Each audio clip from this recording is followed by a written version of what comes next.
Going to Southern Virginia University baseball this afternoon here from Rockbridge County High School. I'm Jim Bresnahan, joined today by Brandon Garrett as we get ready to bring you non-conference action today for Southern Virginia University. Brandon, they're getting ready to take on the Wasps of Emory and Henry. Emory and Henry comes in with an overall record of 6-22. And, of course, the Knights right now struggling. They have lost 6 in a row in the Capital Conference to go from 4-5 in the Capital Conference to 4-11 in the Capital Conference. So right now the Knights really are looking to struggling as a team, just trying to get a victory over the last week and a half. And now you got a chance here, Emory and Henry today in non-conference action to break that 6-game losing streak.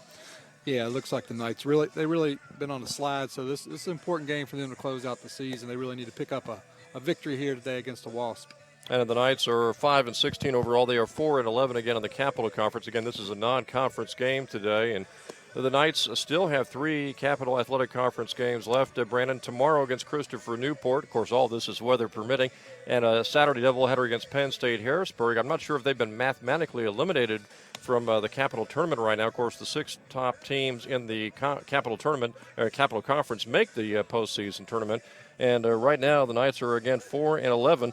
And the cutoff point right now, as far as the top 6 would be concerned, would be York at 5-9. So the Knights are only a game and a half behind York. But then again, to get there, they'd have to hop past 3 teams: York, Christopher Newport, and St. Mary's. And I know the coaching staff probably thinks, let's get a victory today, snap that losing streak, maybe beat Newport, and then take the doubleheader, and perhaps get some help. And you never know. Yeah, well, that's the thing about sports. You never know. Anything can happen. Matthew Wisnett is the opening hitter for Emory and Henry. And he cranks this ball to left field. Saunders going back. That may leave the ballpark, and does. An opening pitch home run for Emory and Henry off the pitcher for Southern Virginia, Justin King, a left-handed starting pitcher today. Yeah, not a good start for the Knights. First pitch took it out to left field. Well, we're in the smaller ballpark, of course. Matthew Wisnett, the sophomore, hitting that one over the left field fence. Here at Rockbridge County High School, the fence is a little pulled in, let's say, than your normal college baseball park. And so Emory and Henry draws first blood with an opening pitch home run to left field to make it 1-0. Wasps on top here. And next pitch is a called strike to the next hitter coming up, or Jordan Wolford. So King, the left-hander, going after hitter number 2 after the opening hitter homered over the left field fence. And Brandon, that's obviously got to be concerned when you play, as we do here at times at Rockbridge County High School, the shorter outfield fences. And that ball cleared it by a few feet, but not a whole lot. Well, you're right. That in other ballparks, that might be a routine fly ball. Grounded to second base. Kaplan fires over to Prado, and they get the out. So 1 gone here in the top of the first for Emory and Henry. So opening hitter hits a homer. Second hitter grounds out to second base. And now it'll be the first baseman, Branson Christopher, senior first baseman for Emory and Henry. Justin King, left-handed pitcher, gets the batter to foul down the third base line. King was the pitcher, of course, against Mary Washington last week, and he pitched pretty well until Mary Washington started to bunch up the runs, and Mary Washington, of course, went on to win that game 21-5 last week. King's next pitch is called a ball, so it's 1-1. Yeah, and we talked about, just prior to the first pitch, this is going to be important for the Knights. They need to get off to a good start and get some confidence here to finish up the regular season. Christopher rips this ball, and it's foul, so it's now 1-2. Branson Christopher against senior infielder from Hickory, North Carolina. And Justin King, left-handed pitcher, has 2 strikes on him now. 1-2 pitch fouled back.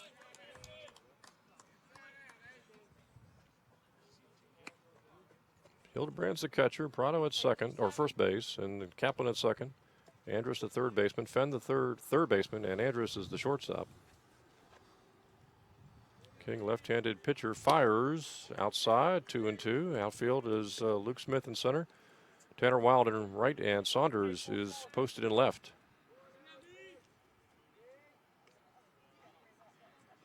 2-2 pitch from Justin King. Swung on, missed. Hildebrand will pick it up, fire to first, and they get the runner. Brandon, that was close. It was. Are they gonna say he's Yeah, safe? Yep. that was an interesting play all around. First Apparently they didn't make the tag of the base at first. So yeah, the catcher didn't handle it, and then he pulled his first baseman off, and I think he said he didn't get the tag. it looked like Hildebrand, the catcher, Brandon was obviously trying to avoid the base runner to get that ball to first base. Now here's Brandon Lineberry. He's a junior infielder with a runner first. Still only one out.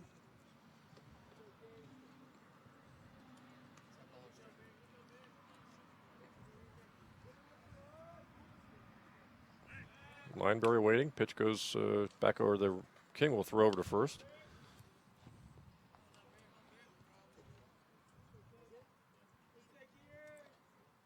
Here comes King's delivery. Took something off that one. It's a ball.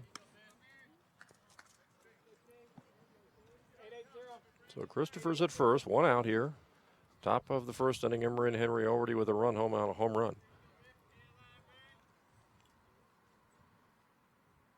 King fires. Pitch drilled foul.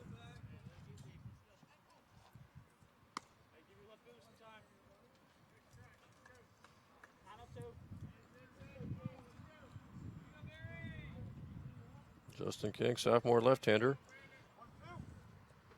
And he pitched pretty well last week for a few innings against Mary Washington before he ran out of gas. Runner at first. There goes the runner.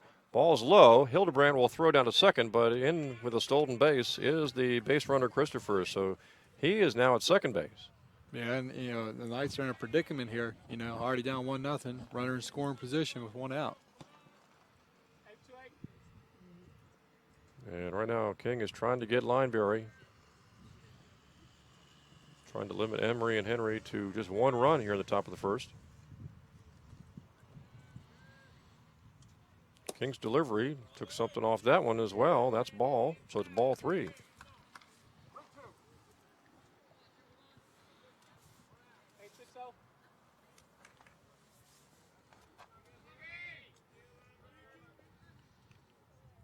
King ever so mindful of the runner at second, and he will now come to the plate, and he walks him.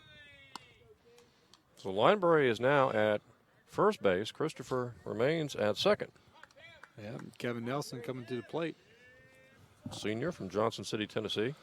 Now batting, designated hitter, Kevin Nelson. He's the DH, first and second. One gone here in the top of the first inning. Wasp on top here, 1-0. King's first pitch, got the strike call. I think that's important for King right there to get on top of the hitter. It looks like the Wasp's been hitting the ball pretty good, even the foul balls. They've been making good contact. 0-1 pitch coming up here from Justin King with runners at first and second. Took something off that pitch. Strike 2.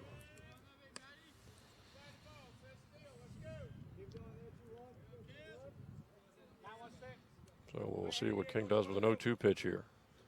Whether he decides to waste it or goes right after Nelson with one gone and runners at first and second.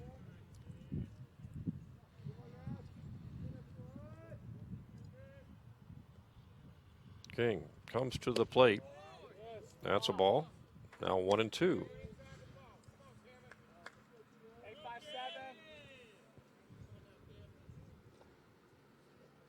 1-2 pitch coming up here for the left-hander King against the right-handed hitting Nelson. Knights would love to turn 2 out of this, and there's a ball fouled back. Still 1-2. Noticing Nelson's stance there at the plate, a little unorthodox. He's got his lead foot, his left foot, right in the front of the box, very wide. And very big, too. 6'3", 260 pounds. He is a big kid. Have to be careful here with runners at first and second. 2-strike pitch. Fouled. It's coming right at you, Jim. Luckily, the fence is there. Well, King trying to get that elusive third strike and trying to get a second out here. After he gave up an opening home run, also struck out a batter who was then able to reach first base when the catcher dropped the ball and couldn't make the put out at first. 2-strike pitch to Nelson, and there is called strike 3. Great pitch there, Brandon. Looked like it was right down low where Nelson really couldn't do much with it. Yeah, and I think that was the case once, Nelson kind of got froze there, and he knew it was strike three and started heading toward the dugout. Now Carson Bryant, freshman, will come to the plate. He's pretty big as well, 6'1", 240 with 2 on, 2 out. That was a big strikeout from King.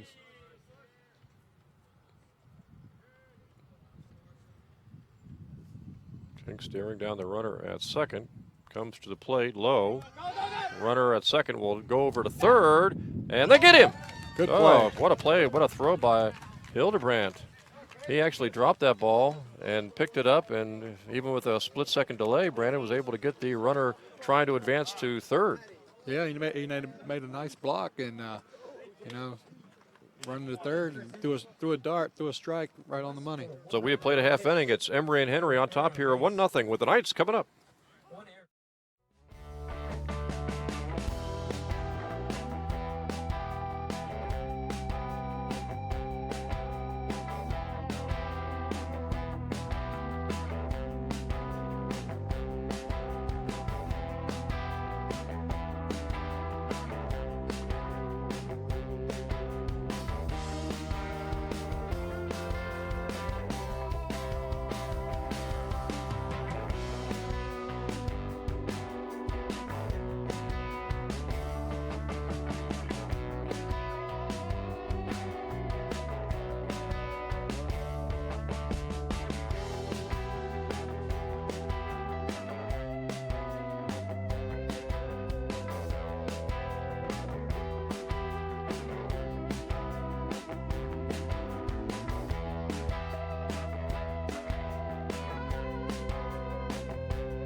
Knights ready to go here in the bottom of the first inning, trailing Emory and Henry right now 1-0, and C.A.J. Andrus is going to lead things off for the Knights, and he'll be facing a right-handed pitcher in Matthew McEnaugh. He is a 6'1" junior. So Andrus, the shortstop, the leadoff hitter. And McEnaugh's first pitch is low.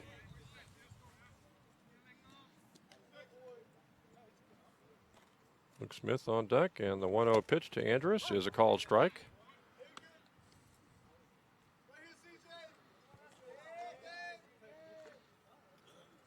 McEnaugh's 1-1 pitch to Andrus, low again, now 2-1.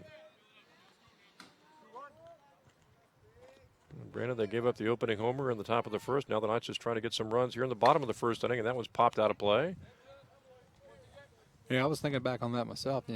King did a nice job getting out of that jam right there and only giving up that opening home run. So hopefully, if nothing else, they can get a runner or two on here and make something happen. McEnaugh's pitch outside. Big pitch coming up here for Andrus as he tries to get on to get something started here in the bottom of the first for the Knights. McEnaugh back with the delivery, popped up and headed out of play down the right field line.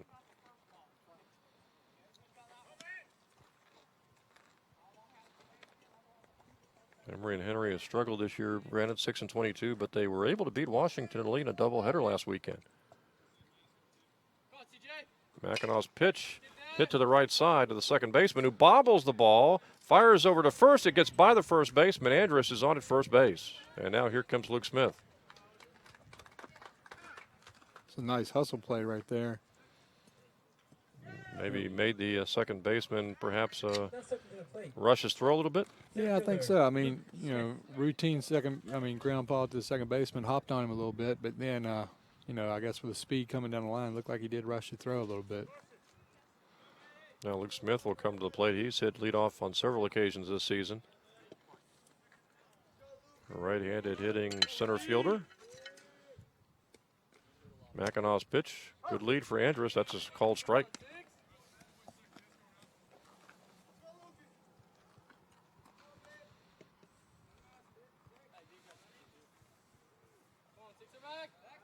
Throw to first, and Andrus is back.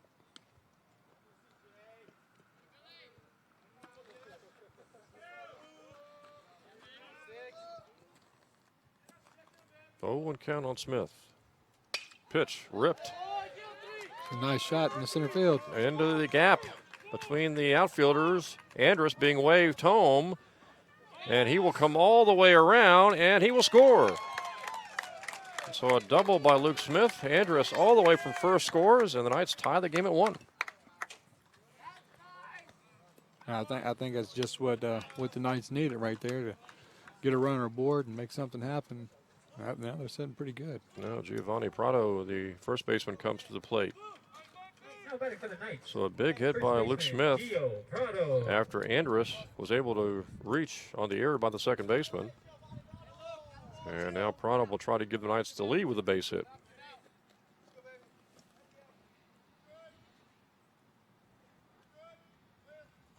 Mackinac throws, and that ball is hit into center field for a base hit. Here comes Luke Smith around, and he will go ahead and score without a throw to the plate. And now the Knights have a 2-1 lead here in the first inning.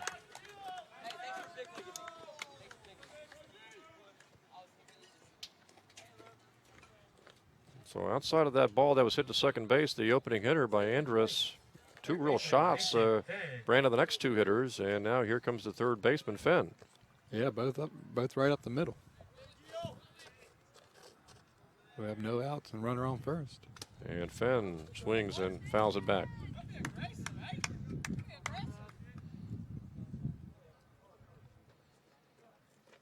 Kaplan, second baseman, on deck. And a runner at first base. Nobody gone for the Knights here in the bottom of the first. They have taken a 2-1 lead.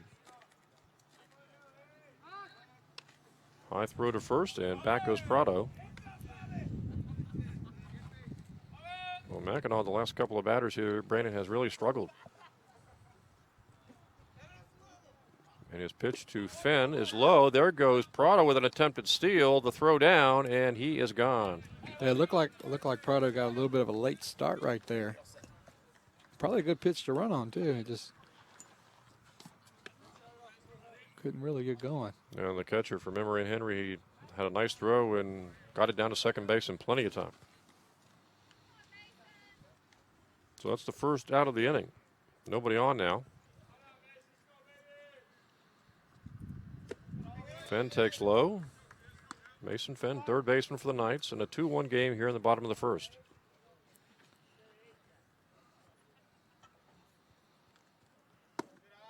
Low again.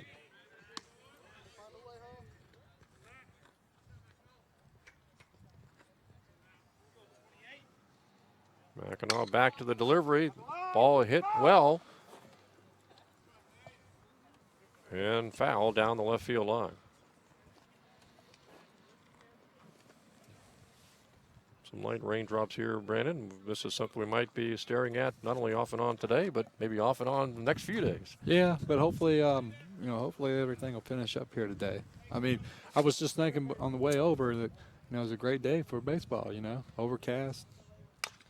Grounded foul by Fenn. We had some showers this morning, but, as a player, I think that's the kind of environment you want, about 70 degrees or so. Nice light breeze blowing. Here's Mackinac trying to get Fenn. Ball low, and he walks him. Another runner aboard for the Knights. So Fenn is at first, and there is one out here in the bottom of the first inning, and now the second baseman, Kaplan, will come up to hit.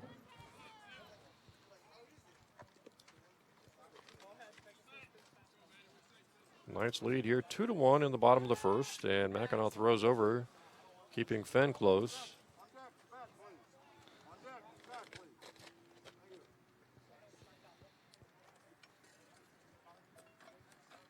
Mackinac throws high. Kaplan, freshman, second baseman.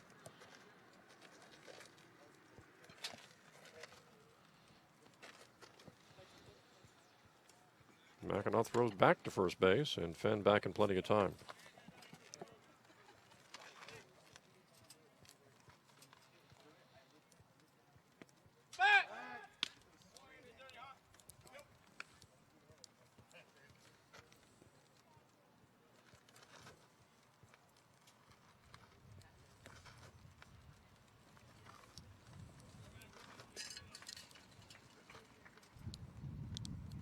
Mackinac getting ready to pitch, and he blew that one right by Kaplan. Throw down to first base, but Fenn is back. Yeah, they really look concerned about the runner on first. Thrown over a couple times. Try to catch him leaning right there. Runner at first and one out. Throw back and Fenn back again.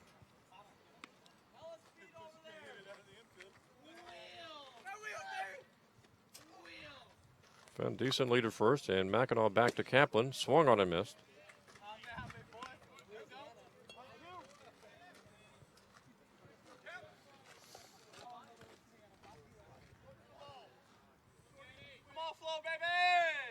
Here's Mackinac's pitch, and that's a ball.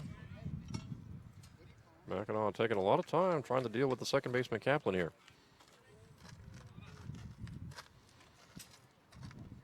He works to the plate. That ball popped up, left side. Man out of play.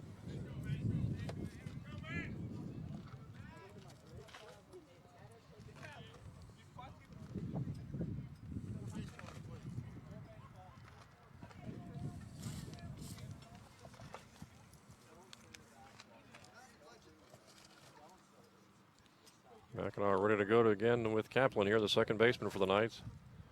With Fenn at first base, one gone. Knights lead 2-1. That ball popped up and going to go out of play. Nope, catcher makes the grab at the last second. So that is the second out of the inning. Nice play by the catcher right there. The catcher for Emory and Henry has made a couple of nice plays, throwing out a base runner trying to steal second base and then making that grab. And now here is the opposing catcher, Madison Hildebrandt, for the Knights with two gone now.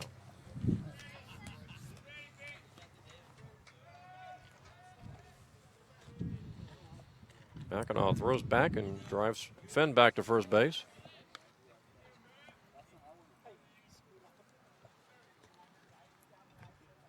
Hildebrandt, left-handed hitting catcher. And there is a called strike.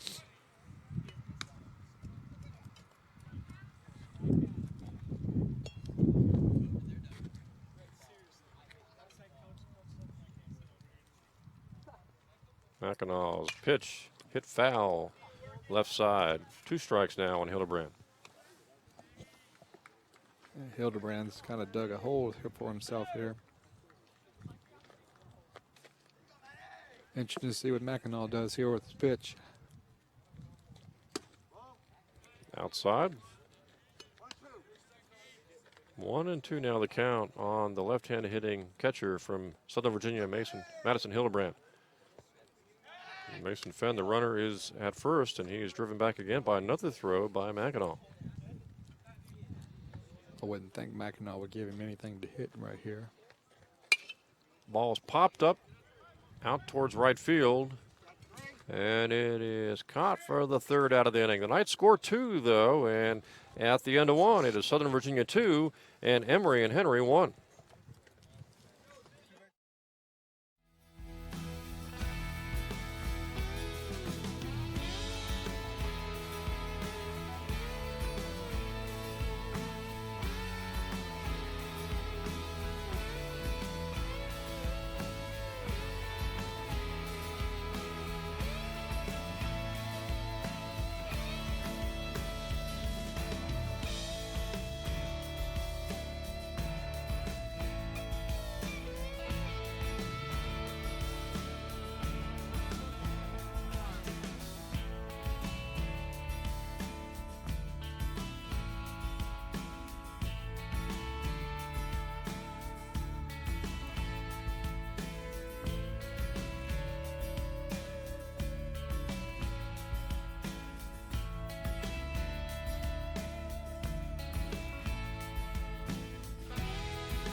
All right, number 35, Carson Bryant up for the Wasp.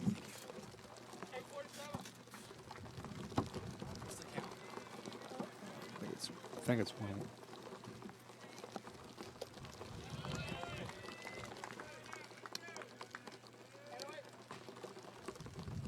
Bryant, a 6'1" freshman out of Hickory, North Carolina, batting right-handed. King's pitch on the way, fouled off by Bryant.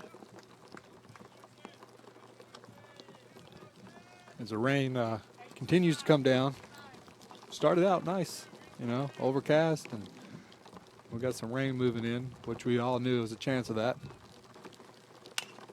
There's a grounder, foul ball. Down the third base line.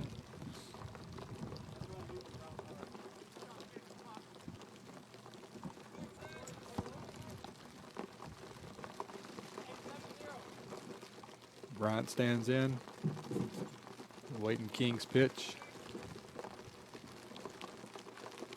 The delivery. It's a deep shot, left center field, and it's gone. It's going to tie the ball game up 2-2.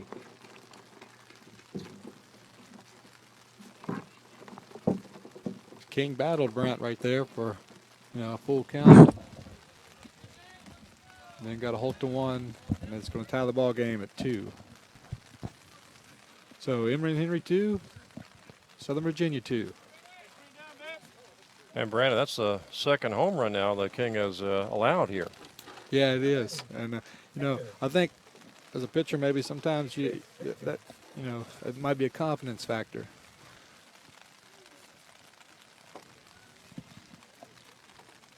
Chris Benton stands in, right-handed, batter at the plate. And King right now just trying to get out of further damage like he did in the first inning, Brandon, when he gave up that opening pitch home run.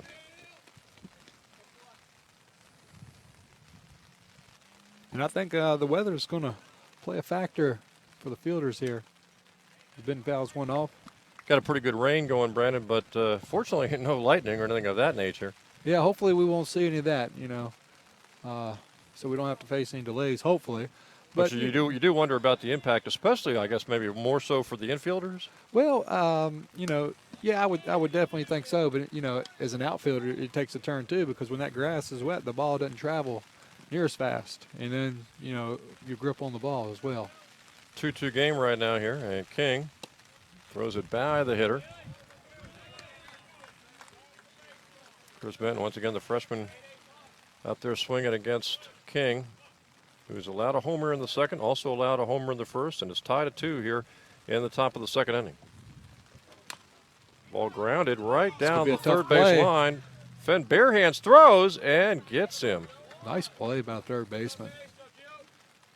Tough to do in this kind of weather. Well, any kind of weather, Brandon, but especially in this kind of weather, to grab it like that, a wet ball, and make that kind of throw. Yeah, no, really, it was a good play by King to defer to his third baseman and, let the third baseman do his job. So now Ben Barnett make that the outfielder, will come to the plate here for Emory and Henry.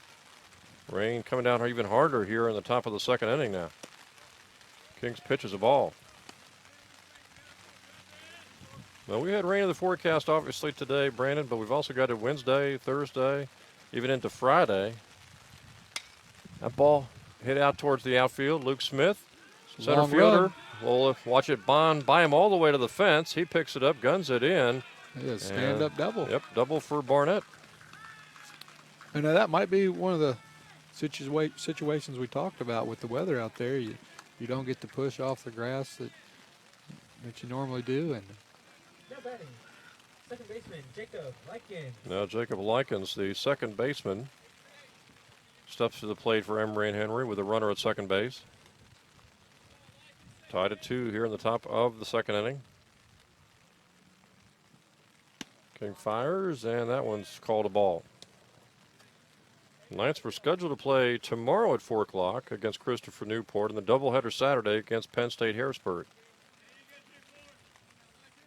hopefully the Knights will be able to get these in. But as you've mentioned a couple times, with the weather, Mother Nature kind of does her own thing.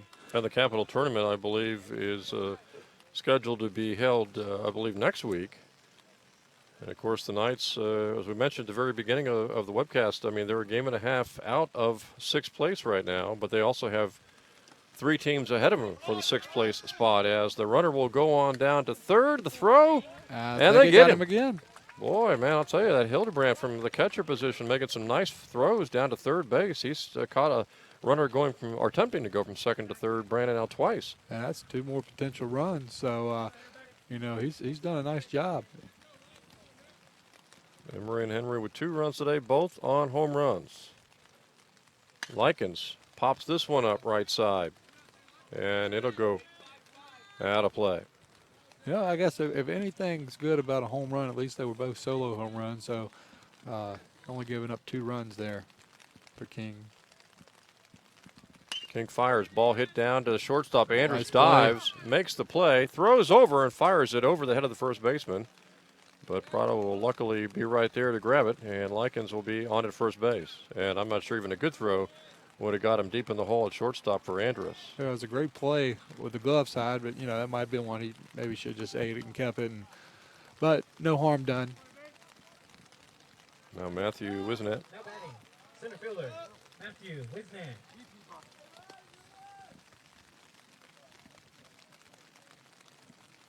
Matthew Wisnett will be coming to the plate with a runner at first. Emory and Henry has tied this game at 2 here in the top of the second inning. King will go to first base. Nice move. Got him. They got him. Excellent pickoff move, Brandon. It was from a left-hander. And as a result, this second inning is over for Emory and Henry. We have played an inning and a half, and we are all tied at 2.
Wild. Tanner Weiler will lead off the bottom of the second inning here for the Knights. This game all tied at 2 for Southern Virginia and Emory and Henry. And just like we mentioned before, it's going to be important for the Knights to get a base runner or 2 here. Wild, the right fielder, swings and fouls it back. Emory and Henry.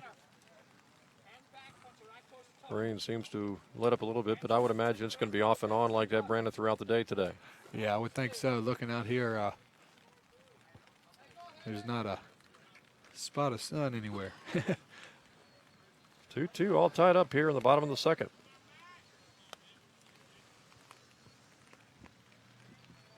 Mackinac, the right-hander, comes to Wild, took something off that one, got him swinging. So Wild quickly down on strikes, and now Hunter Allen, the designated hitter, will come to the plate. Now batting, designated hitter, Hunter Allen.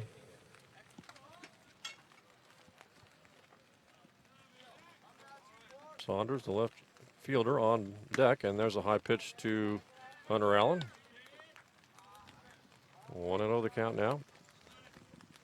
One gone, nobody on for the Knights here in the bottom of the second. Allen pops this one up and out of play.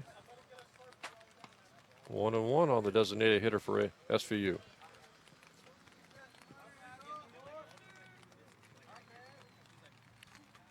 Mackinac back with the 1-1 pitch. And that one's fouled. And now 1-2. Knights were able to get 2 runs in the first. 2 solo homers for Emory and Henry has been their offense so far. Here comes Mackinac, 2-strike pitch. A ball to Hunter Allen. Kind of checked his swing there, but didn't go. Got 2-2 count. That ball grounded down the first base line and foul, and now it's still 2-2.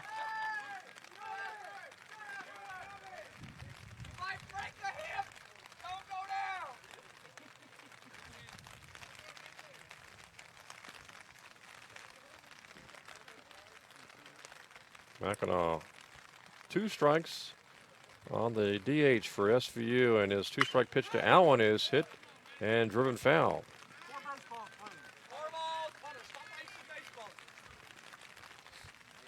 Looks like Allen's a little bit late on his swing. Right-hander gets right-hander. This ball is hit over first base down the line. That's They ruled a foul ball. That was close. Right fielder was over there. Not sure if Allen would have been able to get 2 bases out of it, but very close. Irrelevant, obviously, ruled foul. So, and the rain's starting to come down again. So we had a break, maybe 4 or 5 minutes, and we're right back at it.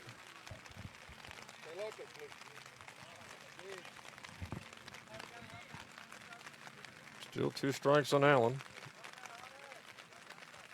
Nobody on for SVU here in the second. 1 out for the Knights. And Mackinac, the right-handed pitcher, fires a pitch past Allen, and he is ruled out on strikes. Catcher was able to hold on the ball. No need to throw down to first base. 2 gone now for Southern Virginia. And here comes Saunders, the left fielder, Ryan Saunders. Left-handed hitter. Hitting in the bottom of the order here for the Knights. Pitch is low.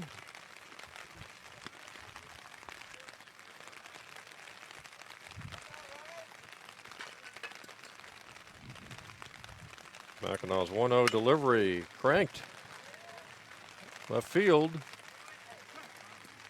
And caught. And that'll be the 3rd out of the inning for the Knights. So we have played 2, and your score, Southern Virginia 2 and Emory and Henry 2.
We are ready to go here at top of the 3rd inning. Southern Virginia 2 and Emory and Henry 2 in this non-conference baseball game for Southern Virginia University. Justin King, the left-handed pitcher, in his 3rd inning of work, and he is facing Matthew Wisnett, who was left at the plate after the 3rd out in the 2nd inning for Emory and Henry. King's pitch.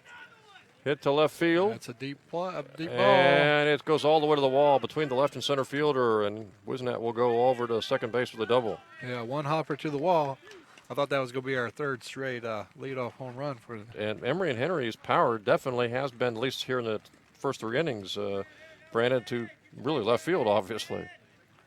Yeah, it has. You know, both home runs have been left center, and then that one hopper off the wall is also left center. Jordan Wooler. You just brought up the radar. Looks like a solid block of rain as we comes from west to east. So I'd imagine we'll be seeing a lot of rain here this afternoon, off and on over the next couple of hours. Yeah, it's just our luck. Jordan Woolard bunts, and Prado grabs it out of the air for the first out, and the runner at second has to stay there. Yeah, Willard didn't get that down. If he would have put it on the ground, I think definitely the runner's going to advance at third base. But First baseman, Branson. probably the worst Christopher. possible thing that could have happened for Willard right there, popping out to the first baseman. And it was a good thing, too, for Emory and Henry that the runner at second base wasn't going full blast towards third base. Otherwise, the Knights would have got a double play out of it. King now facing Christopher, the first baseman. Gets him to swing and miss. 0-1.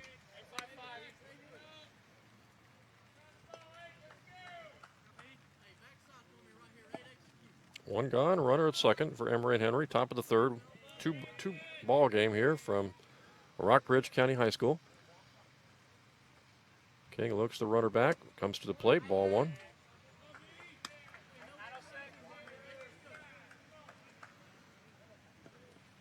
And then the players are going to have to deal with some wet, heavy uniforms, I would imagine. Yeah, baseball uniforms usually a little thick, so that definitely could be a factor too.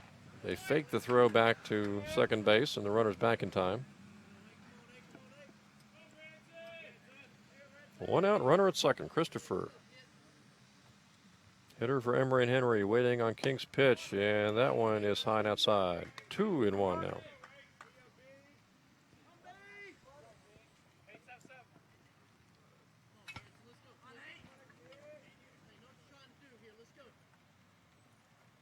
King, left-handed sophomore pitcher, back to the plate. Yeah, nice pitch there. It was kind of froze him at the plate a little bit.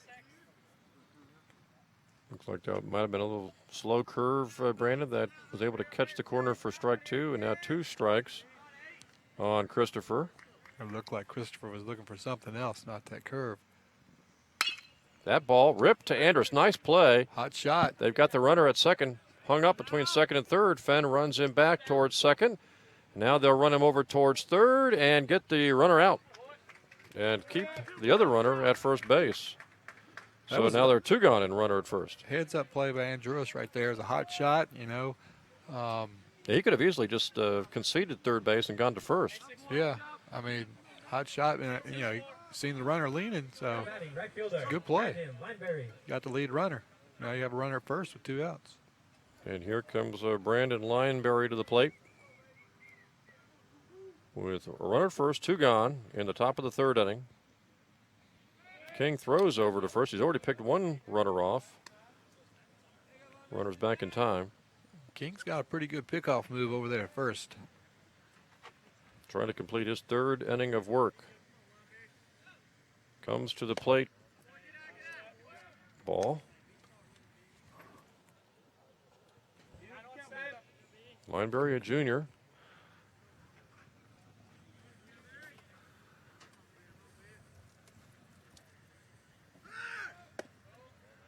I think the rain has ceased, at least momentarily.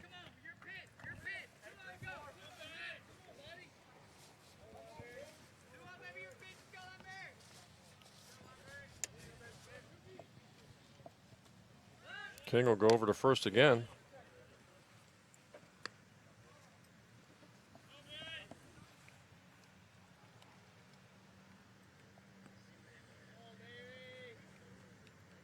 Two outs, runner at first. There goes the runner from first to second. Throw down and safe. So Christopher Steele second with 2 outs. And now Emory and Henry has the go-ahead run in scoring position.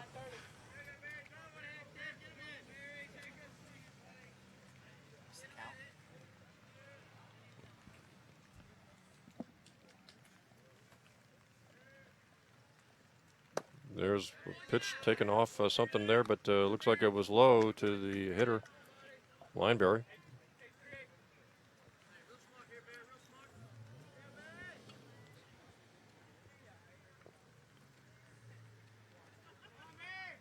King, the left-hander, ready to go again.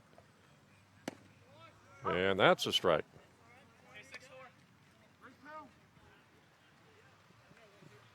King trying to get a scoreless inning for the first time today. Emory and Henry was able to get a couple of runs in the first and second inning, each on solo homers. Here comes King. Low. Now they've got runners at first and second.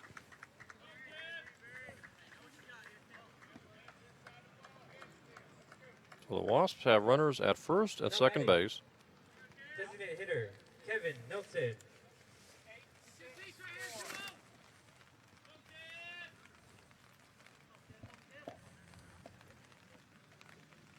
Kevin Nelson with runners at first and second. And King trying to work out of further damage here in the third inning, and that ball is hit to left field. And it's hit hard. And it is out of here. Three-run shot. homer for Nelson.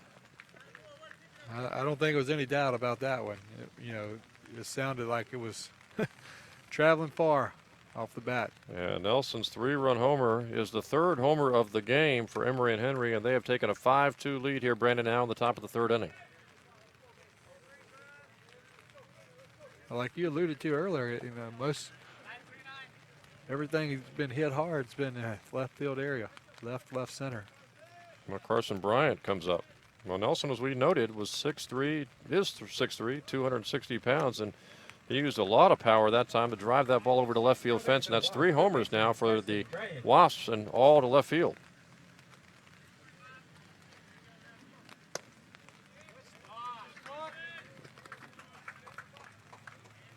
Knights, after the play by Andrus, had a runner at first for Emory and Henry and 2 gone, and looked like they were going to get out of the inning and for the first time not allow any runs in an inning in this game. Brandon, instead, they end up giving up 3 runs at least here in the top of the third. Yeah, stolen base and then a walk, and then you have 2 runners on for the cleanup hitter. So 5-2, Emory and Henry on top here in the third inning. King trying to escape without any further damage here. There's a strike by King. Facing Bryant, the freshman. Pretty big in his own right, 6'1", 240. He pops this one up, right side, out to Wild, the right fielder, and he grabs it for the third out. We have played 2.5, and it is Emory and Henry on top here, 5-2.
Knights are ready to hit here in the bottom of the third, but they trail now 5-2 after the Nelson 3-run homer for Emory and Henry in the top of the third. And C.J. Andrus, the shortstop, going to lead things off here for the Knights, and he takes ball 1. Matthew McEnaugh, junior right-handed pitcher, all the way so far here. His third inning of work. He gave up 2 runs to the Knights in the first, no runs in the second. And he's got a 3-run lead now as Andrus pops that ball up. Left field, shortstop back there, and makes the grab for out number 1 for Southern Virginia. So Emory and Henry able to record Andrus as an out, and now it'll be Luke Smith, the center fielder, coming to the plate. Now batting for the Knights, center fielder Luke Smith. Prado, first baseman, on deck. And we were talking during the break. I think it's important for Southern Virginia to get some runners here, and because if they do cut this game short, they need to try to get some production here, maybe 1 or 2 here, hopefully. And even if they don't, and this ends up being a full 9-inning affair, Brandon, the way Emory and Henry swings the bat, they've had 3 homers already. You're going to probably have to try to find some way offensively to keep pace. Yeah, because even without those 3 home runs, they still hit the ball hard. Luke Smith, first time up, doubled to deep center, drove home the Knights' first run. Bases are empty here for Smith here in the 3rd inning with 1 gone.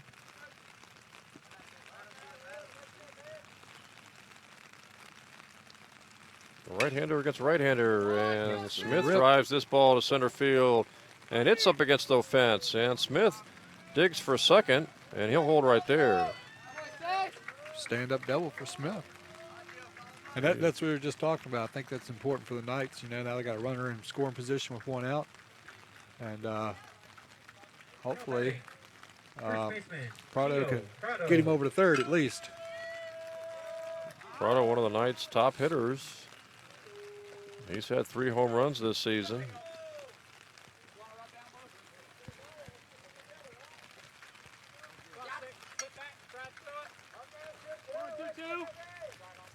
So Prado aiming to ideally get at least a hit here to drive home Smith. And McEnaugh's pitch is called strike. I think anything on the right side of the infield is going to get him over to third base. And being a left-handed hitter, Prado more than likely is going to place it over that way. Although the right fielder is giving a lot of room on that line. Here's McEnaugh's 1-strike pitch, swung on, missed by Prado, and he's down 2 strikes now. Yeah, I think in this case, he needs to try to get the runner over. He's falling behind. 1 out for the Knights, and they've got Smith at second, trailing by 3 here in the 3rd inning.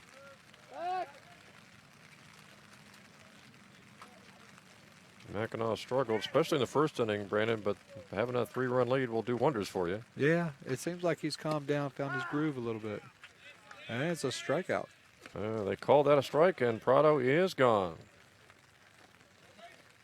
And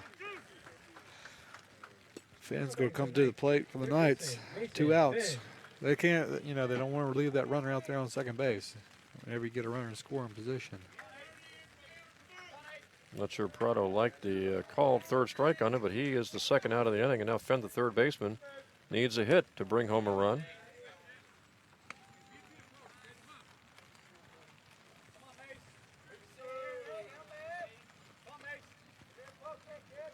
Caleb Kaplan, the 2nd baseman, on deck with 2 gone here in the bottom of the 3rd. McEnaught trying to keep Smith close at second, but any hit to the outfield, probably going to bring him home. Yeah, I would think so. Fenn fouls back.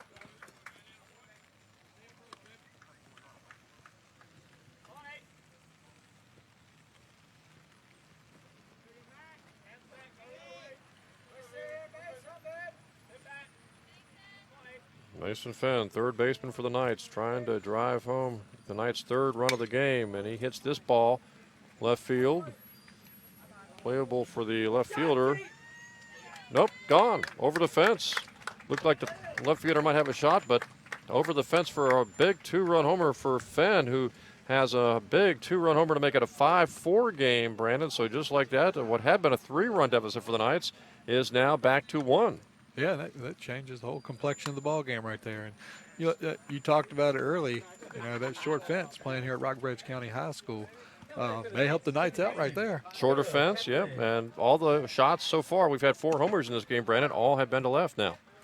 Yeah, minus the rain, it's a nice day to watch some baseball if you see run production. We got 9 runs already. There's a bunt attempt by the Knights. That's Strong nice bunt to play. 3rd base, and it's going to be a bunt for a hit by Kaplan. He took the 3rd baseman off guard. As a third baseman, Brian, I'm not sure was expecting that with 2 gone.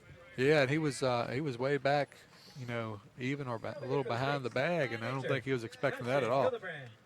So now here is Madison Hildebrand, good hitting catcher for the Knights.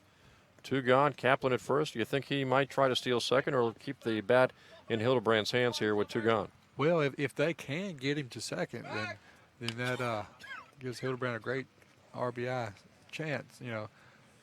There's so many baseball statistics, Jim, but I think one of the most important when you talk about baseball is runners left in scoring position. So if they can get him over there, and like you said, a base hit, let's go tie the ball game. A couple of throws there by Mackinac trying to keep Kaplan close to first, making sure he won't score maybe on an extra base hit. There's a drive, and it's foul down the right field line. Pretty good cut, Hildebrand. You straighten that out just a little bit.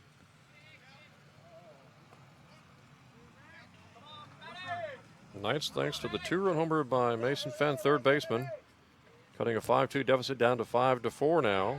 Another throw. Kaplan is back again.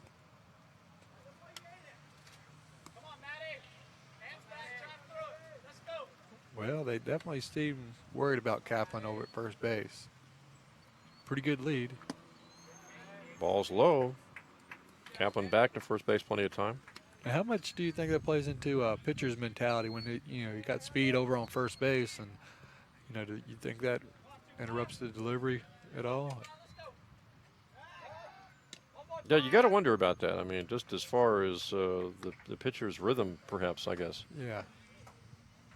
I definitely think it would have some effect on what's happening at the plate.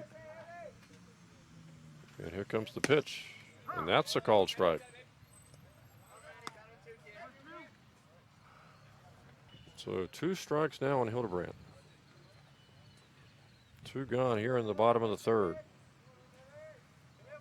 Knights trail 5-4. Kaplan takes his lead. Here comes the pitch. Ball drilled foul. That was a screamer right at us.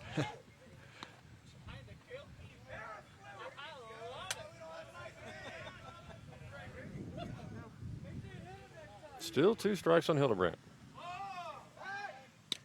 Throw over to first. Kaplan back again.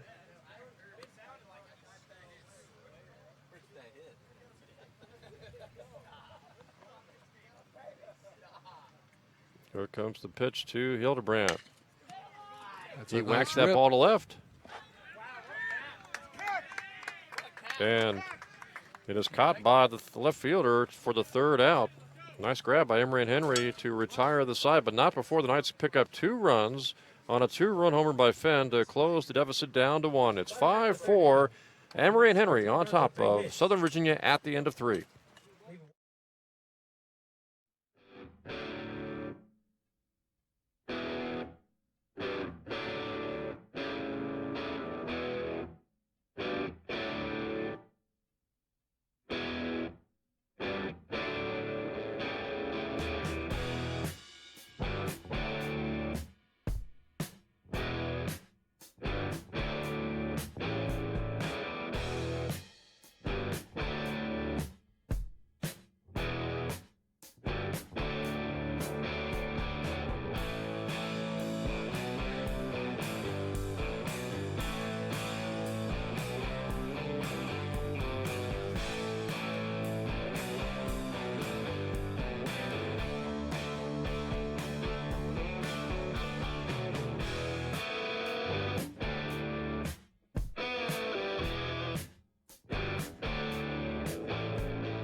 Ready to go here, top of the fourth inning. Jim Bresnahan joined today by Brandon Garrett. It is 5-4. Emory and Henry at the end of 3 innings, leading Southern Virginia as we start the top of the fourth inning. And Justin King, pitcher for the Knights in his 4th inning of work, gets the hitter to pop to the right fielder Wild, who comes in and charges and makes the catch in short right field. That's a good start for King right there to get a fly ball to right field. And that 2-run homer by Fenn really helped out the entire team, but especially I would imagine King. Turns a 5-2 deficit to a 5-4 ball game, and the Knights are right back in it here in the 4th inning. And King, if he can get through this inning, 1-2-3, ideally, Brandon, that'll be his first effort today as far as innings are concerned without allowing a run. And that would probably be a shot in the arm for him. Yeah, I was just thinking the same thing. If they could get 1, 2, 3, or at least get out of here with no runs and give them a chance to tie the ball game up. Ben Barnett, the hitter, It's going to be a tough play. this one down, and Prado cannot chase it down in short right field. The first baseman, only one who had a shot at it, and he tried to make a running catch, reverse back to with his back to the plate, and almost had it, but just couldn't bring it in. That was almost Willie Mays, like, that at least the attempt, over the shoulder. That's a tough play. And he's really, like you said, he's really the only person that had a shot. That was just on the fringe of the grass right there. So now Barnett is at first base, and the hitter, Jacob Likens. Second baseman here for the Wasps as King throws over to first base. Both King and Mackinac, the pitcher for Emory and Henry, throw a lot of throwovers to first base to keep the runners close today. Yeah, they have. I've noticed that. Of course, King has already picked off a runner at first base.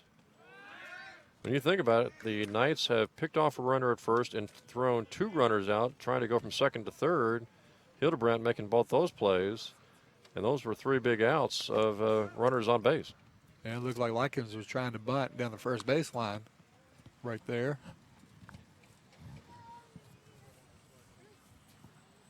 Trying to move the runner, Barnett, over to second base.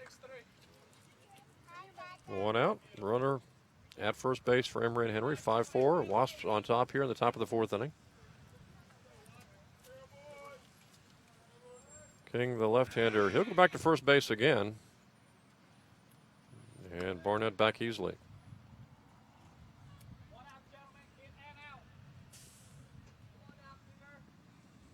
Barnett takes his lead. Lefty King will come to the plate.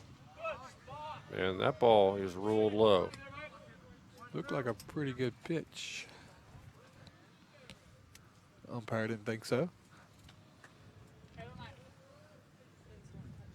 King needs to get this hitter out. Doesn't want to put a runner into scoring position with, again, just 1 out here in the inning. Throws over and keeps the runner close.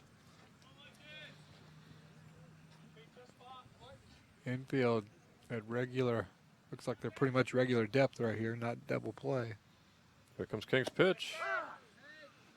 And that is a strike.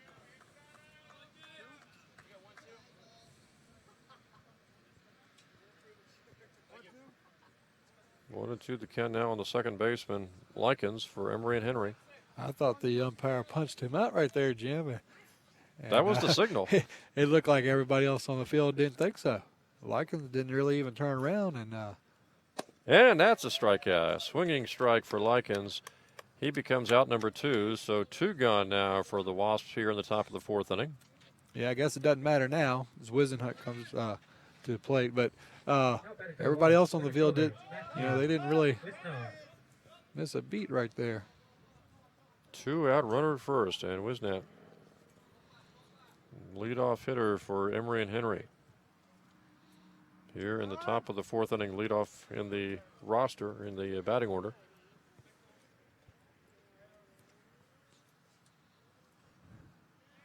Well, the rain's let up a little bit here, Brandon, and we do see a little bit of sunny skies, so maybe the heavier rains are biased now. Hopefully that's the case. There's a pickoff move. Runner will go to second base. They throw down. He's gone, and that is the 3rd out of the inning. And a scoreless inning it is for Emory and Henry. We have played 3.5. It's 5-4, Emory and Henry.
Going to be the right fielder, Tanner Wild, leading off for the Knights here in the bottom of the fourth inning. It is 5-4, Emory and Henry on top.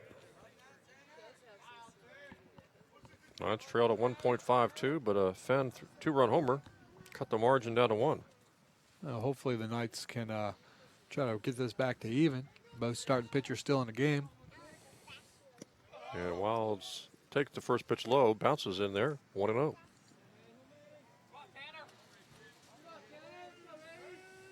Knights came in 5-16 on the season. Another one bouncing in from Mackinac. Well, Yeah, both teams similar records this year. Yep, Emory and Henry 6-22. They've struggled, but again, they're coming off a doubleheader sweep against Washington Lee. 2-0 pitch.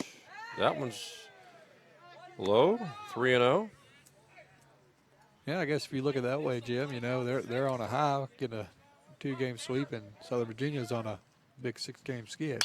This one is ripped into left field. And that's going to be off the wall, and it's going to be a stand-up double. And Wild has got second base. And that's just what the Knights needed, you know, a leadoff double from Wild. That'll bring the DH up and Hunter Allen. So the Knights have the tying to do with a one-run deficit to a one-run lead, and obviously try to keep that lead.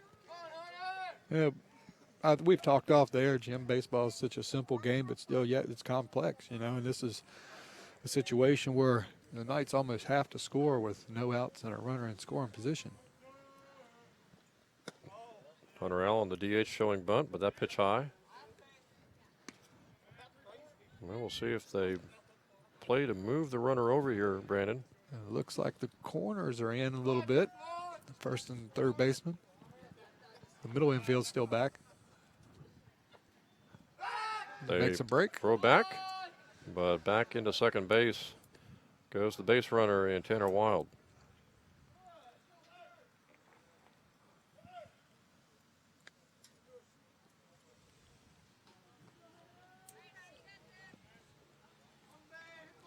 Hunter Allen waiting. We'll see if he bunts here. Trying to move the runner from second to third. Showing bunt. Mackinac steps off the mound. So we'll have a reset here.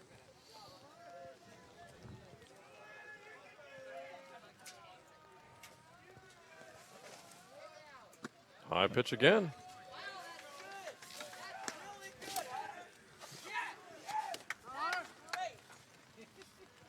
And looks like there's going to be a conference on the mound. Is the catcher is going to go out and talk to Mackinac. I think he's going to talk to him a little bit. You know, the last couple pitches been high. Yeah, they're concerned about obviously the bunt and not allowing the runner to go to third, but then again, they don't want to walk here. Hunter Allen, the DH. 2-0 to the DH for Southern Virginia, who shows bunt again. And that was a strike.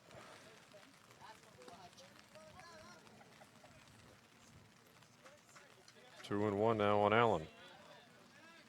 Nobody gone, and Wild at second base. Knights trail here in the fourth inning, 5-4. Allen showing bunt again. That one's high. And he fouled it. Yeah, that just kind of tried to get out the way a little bit, but it hit the bat, so it's going to be a foul ball. And that's a big situation there from maybe a 3-1 potential ball count to a 2-2 count now. Yeah, and I would think that you almost have to take the bunt off now. So obviously, if he fouls it on bunt, it's going to be an out. Right-hander, right-hander. Mackinac, the right-handed pitcher, to Allen, who pops it up down the right field line. And it's going to be foul. Yeah, foul ball. So Allen will try it again, still with 2 strikes on him. Yeah, Wild would have probably scored pretty easily right there. Just one of those places on the field that it's hard to get to. And you wonder, they've tried to work on this field with all the rain, Brandon, but especially the pitcher's mound around home plate. You wonder how if it's just going to keep on having its toll.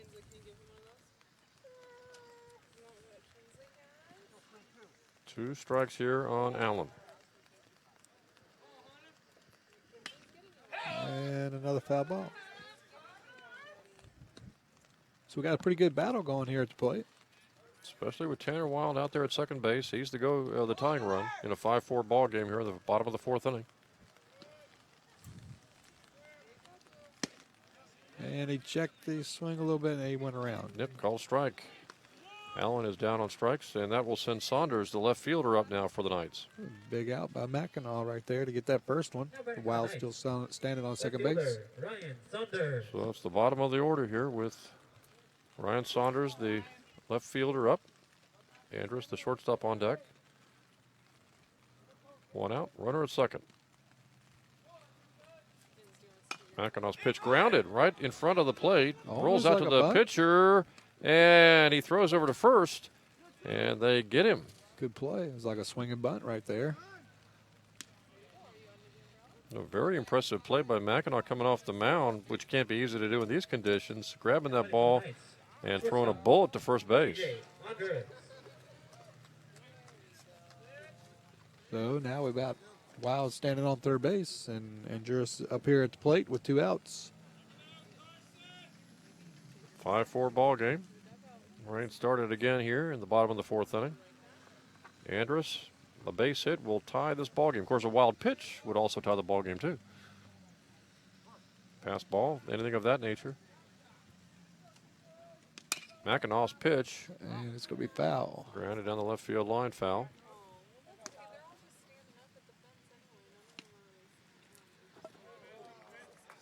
Five, 4, your score right now. Emory and Henry on top. All of their runs, all 5 runs coming on homers. 3 homers for Emory and Henry in this game. Mackinac's pitch to Andrus. He took something off that one. Low.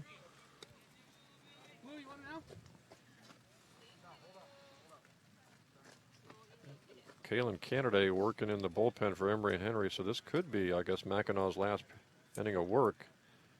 They may send him 4 innings. That pitch is high. Yeah, Mackinac's looked like he struggled a little bit this inning. You know, remember, Wild led off. He bounced a few to the plate, and then he struggled a little bit with the next batter. Trying to get the leadoff hitter Andrus, who fouls that ball down the right side.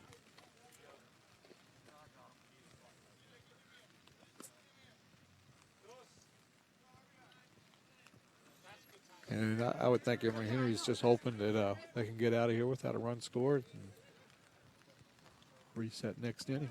5-4, bottom of the 4th. Lost by 1. Runner at third. Andrus hits that ball, center field, and it's in for a hit. Line shot. Andrus going to stop at first. Yeah. Bobbled out there in the outfield. And, boy, I don't know, with the 2 gone, you get out to second base. Another single will bring you home, but they decided, or actually Andrus decided to stick, not to chance it. So here's Luke Smith, who's got a couple of doubles today, and he has driven the ball very well to center field.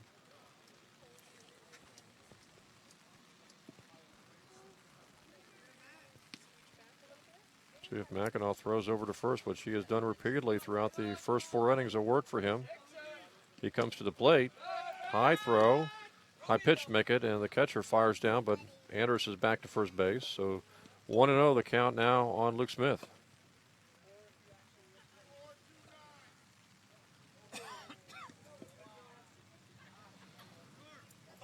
This game tied at 5 here in the bottom of the 4th inning. Throw over by Mackinac. Andrus back.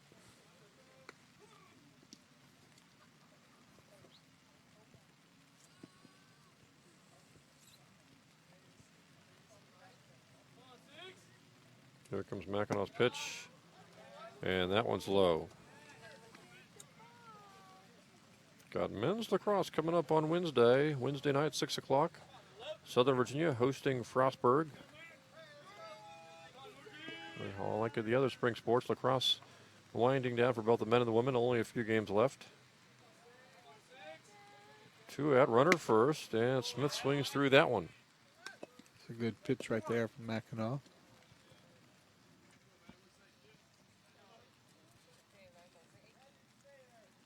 Andrus at first, and 2 are out here in the bottom of the 4th inning. Mackinac throws back, Andrus back again.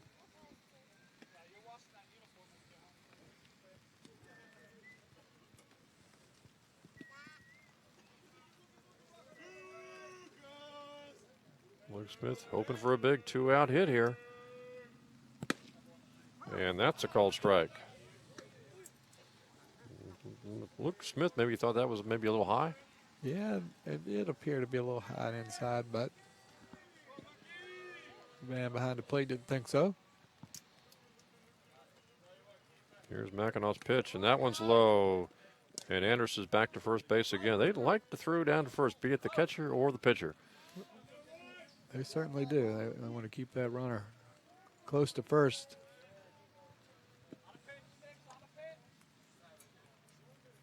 Two out here in the bottom of the fourth. And here comes the pitch. And the runner goes. Ball four. It's going to be a walk. So we got first and second, and Prado coming to the plate. And Prado was in a similar situation an inning or two ago. So hopefully, I think last time he was up, he struck out. So hopefully he can get a base hit here for the Knights. Been one of the top hitters. Been one of the top hitters for the Knights this season. Leads the team in homers.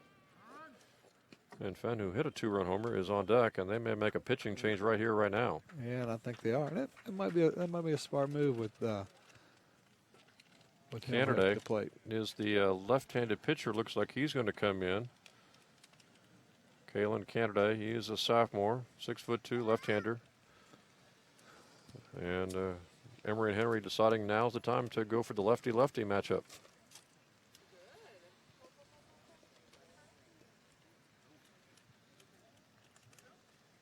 So Mackinac, he ends up working 3 2/3. Pitching change for the Wasps. Ends up giving up at least 5. He's got 2 runners on, though, Brandon, and the Knights would really love to see a gapper here that maybe would clear the bases and give them a 2-run lead. Yeah, I'm sure they would like to charge Mackinac with those 2 that's still left on the base pads out there.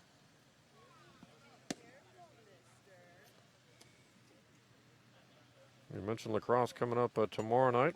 Frostburg, 6 o'clock start from Southern Virginia University from the fields as the men's lacrosse team takes on Frostburg. In men's lacrosse, it has been really Frostburg and Salisbury, the dominant teams this year. Women's lacrosse, it's been Salisbury and St. Mary's, and I believe Salisbury will end up playing St. Mary's here in the next week or so. And Salisbury really having a great sports season. They had both their basketball teams get into the Division III tournament. They've got dominant lacrosse teams. They've got, going into last weekend's action, the number 1 team in Division III baseball.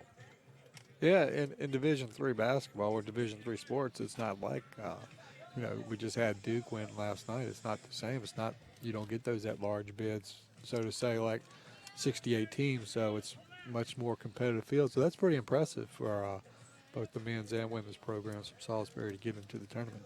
And they've always had good lacrosse teams, and of course they're women the defending champions last year. We'll see how far their lacrosse teams, both men and women, go if they get into the postseason. Here's Prado facing the left-hander, Kennedy, with 2 out and 2 on.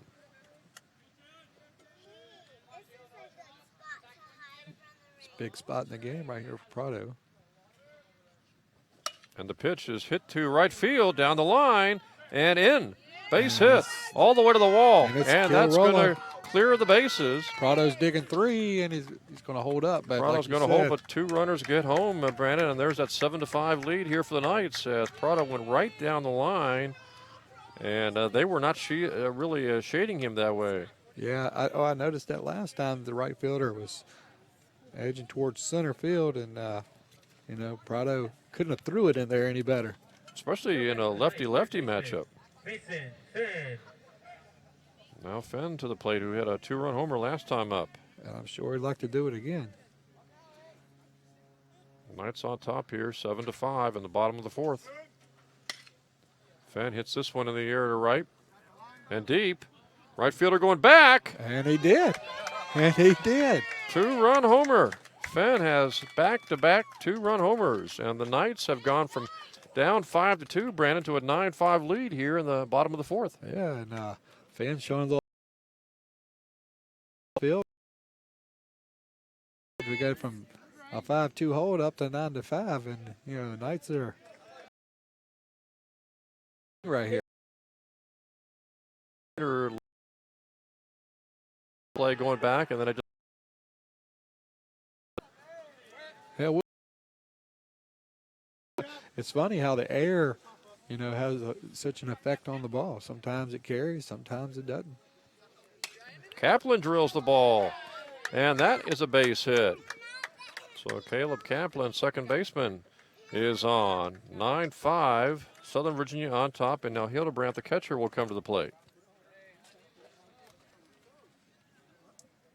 So Canada, the sophomore left-hander, kind of a rough situation, giving up that hit to Prado, then the two-run homer. Now batting. Catcher. He came in a situation where it was 5-5 and gave up that run-scoring double to Prado, and then the two-run homer to Fenn, and suddenly, just a few seconds later, Brandon, what was a 5-5 game when the reliever came in is now a 9-5 game. Hildebrand's looking to add a little more to that.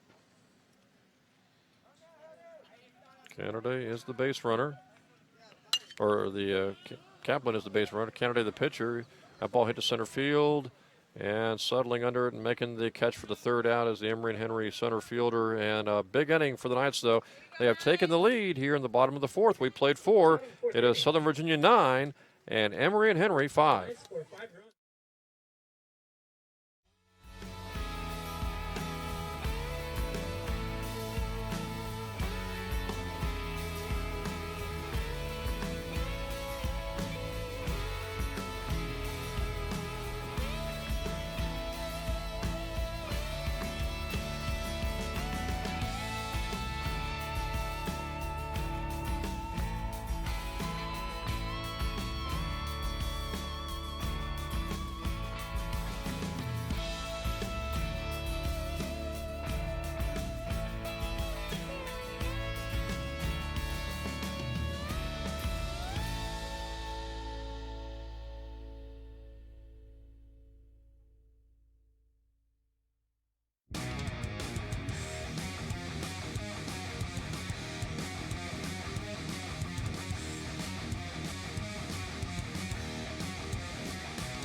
Jim Bresnahan, Brandon Garrett back here at Rockbridge County High School, ready to start the top of the 5th inning. And right now it is Southern Virginia on top here, Brandon 9-5. They trailed a 1.5-2 thanks to 3 homers hit by Emory and Henry. But now the Knights are starting to crank the long ball.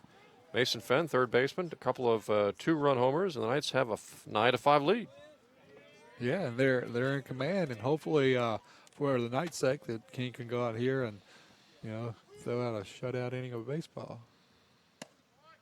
Tristan King still out there pitching. Facing Wisnett here to lead off the top of the 5th.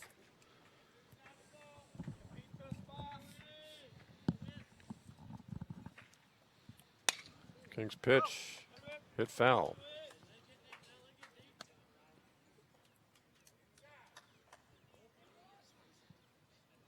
So 2 strikes now on Wisnett.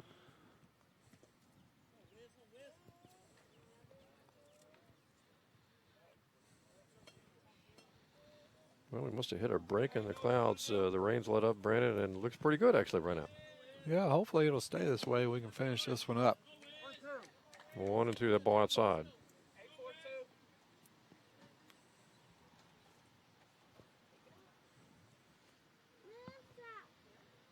King with a 1-2 delivery. Hit on the ground to Fenn, the third baseman, makes the play and gets the base runner. Good play range by the third baseman there. It was a good play by Fenn, the third baseman. Guess he'd right now be your star of the game. Yeah, I would think so. Yeah, two-run homers and played pretty solid out there in the field. Now batting, shortstop, Jordan Woolard.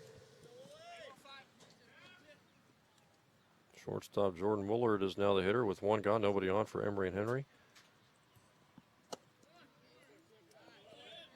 That ball low for a ball. King was able last inning to get out of an inning without allowing any runs for the first time. He's trying to do it. It looks like he has a little more confidence out there. Of course, I guess a 4-run cushion will help that.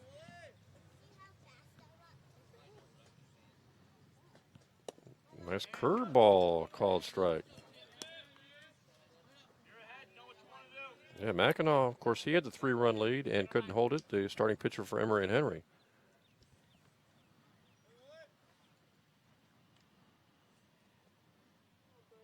Two-strike pitch inside. And now 2-2 on Willard.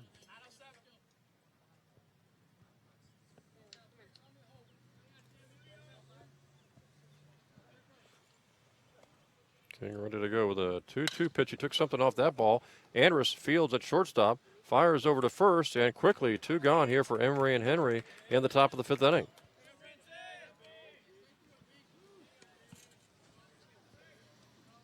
Now it'll be Branson Christopher coming to the plate. Christopher.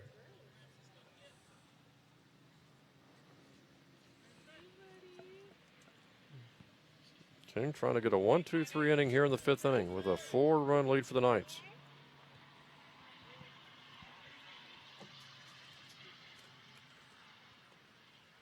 King's first pitch hit to Andrus. Nice grab.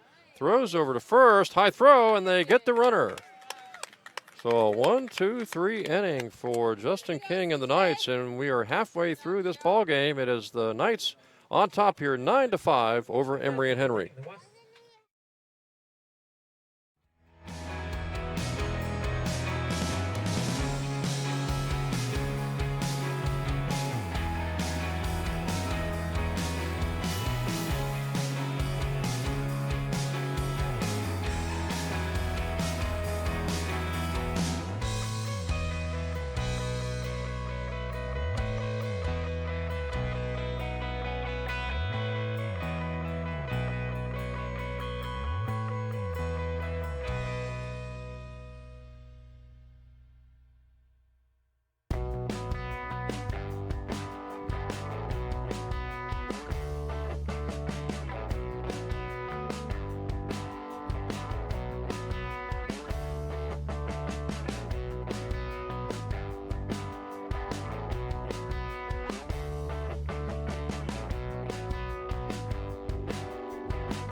Tanner Wild will be the hitter for the Knights to lead off the bottom of the 5th inning. As the Knights start this bottom of the 5th with a big 4-run lead now, Brandon, 9-5. Yeah, and the Knights looking to tack on a couple more here. Wild, the right fielder with Hunter Allen DH on deck. Swung on a missed. Well, the big hitter today for the Knights, third baseman Mason Fenn, two-run homers. Kennedy, the sophomore, gets the hitter Wilder striking out. So Tanner Wild goes down on strikes, 1 gone. Good start for Kennedy on the mound. Now batting, designated hitter Hunter Allen. So here's Hunter Allen, the DH, with Saunders, the left fielder, on deck. And Kennedy's pitch is low. And Kennedy came in relief of Mackinac and just ran into some problems. He had runners on and gave up a double to Prado and then the 2-run homer to Fenn. And that ball is hit and through to left field for a single for Hunter Allen, the DH. And now here comes Saunders, the left fielder, to the plate with a runner on first and 1 gone in the bottom of the 5th. Yeah, that bounced right between the shortstop and third baseman. And you were talking about Kennedy, coming in. I'm sure that's a tough situation, inheriting 2 runners, and, they have the middle of the lineup up. And the hitter he was supposed to get was Prado, and as you mentioned, the right fielder was kind of shading Prado more towards center than the right field line, and Prado had a lot of room down the right field line to work with, and he put it right where no one could get it down the line for a bases clearing double.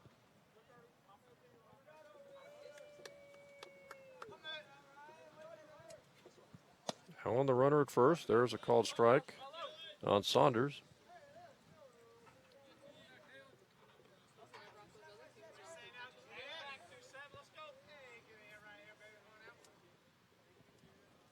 Kennedy's pitch, lefty-lefty matchup here. That one's high.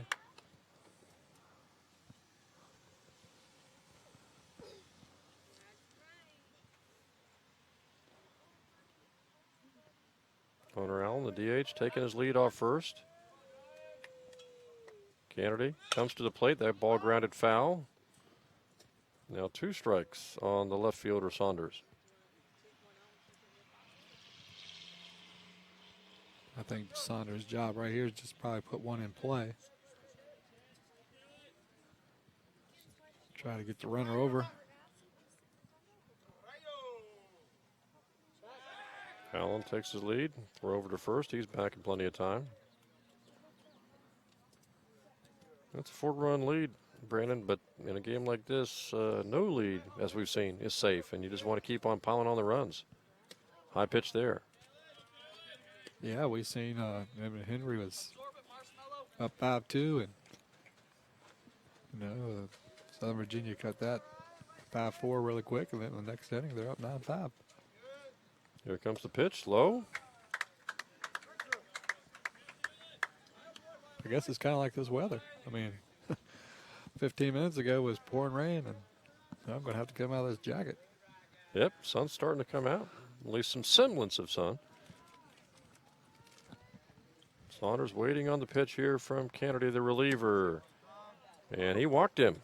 Runners at first and second now. And here comes Andrus with Luke Smith on deck. That's a big play when you have Southern Virginia Shortstop. now has their TJ leadoff Hunter. hitter up, and we've seen Smith, who follows him, has had a big day, and then Brado and then Prado, Finn. exactly. So we'll see how this plays out. Knights already have a 4-run lead here in the bottom of the 5th inning. Kennedy, second pitcher for Emory and Henry. Lefty-righty matchup this time, and this ball is drilled toward shortstop and through for a base hit. Rounding third, and a runner will score. They'll throw back to second, and the runner gets back to second in time, and so it's runners at first and second. Now 10-5 Knights. So 10-5, and now we got Smith up. Nice hit there by Andrus to drive home a run. Center fielder. Knights 8 unanswered runs, trying to go to 6-16 on the season.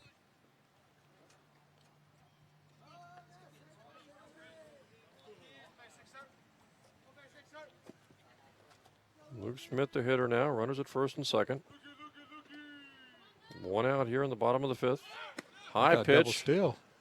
And Ball gets past the third baseman. on comes the runner. And Saunders. Andrews going to advance to third base. Another run in for the Knights. So Saunders gets the steal and also moves on home.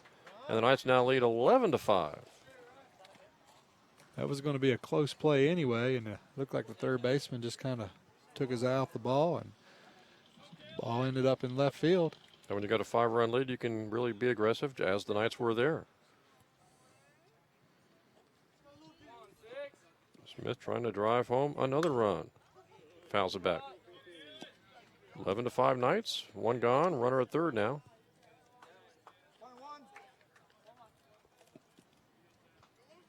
A 1-1 count for Smith. Here comes Kennedy's pitch. That one's low.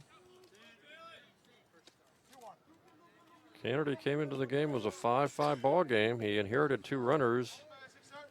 And now it's 11-5 Knights. That pitch is high.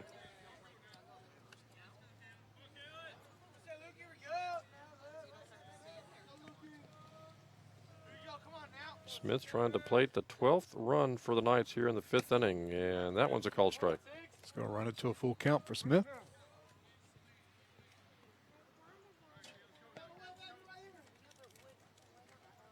And only 1 out. Sac fly will bring home another run.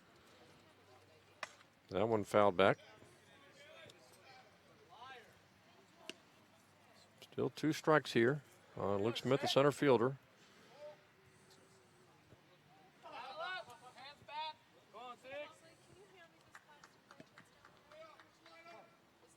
Kennedy, sophomore left-hander, getting ready to throw. Here it comes. Luke Smith drives that ball, and it's going to go foul.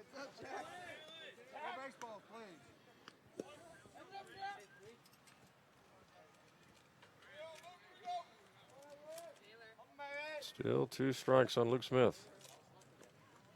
Center fielder for the Knights, waiting on the pitch from Kennedy, and here it comes, and that ball drilled foul again.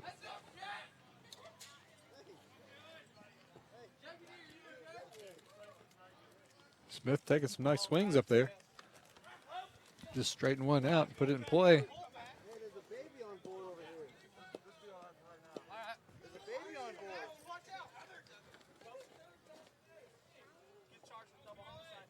Eleven to 5, Knights on top here in the bottom of the 5th inning. Here comes the pitch from Kennedy. Swung on and missed by Smith. Strike 3. 2 gone, runner at third now, and here comes Prado. That was a big out by Kennedy right there, which makes it 2 outs. But like you said earlier, Prado maybe their most productive hitter this year. The runner on third base. See if he can do something here. Again, lefty-lefty matchup. That ball inside. 1-0 to Prado.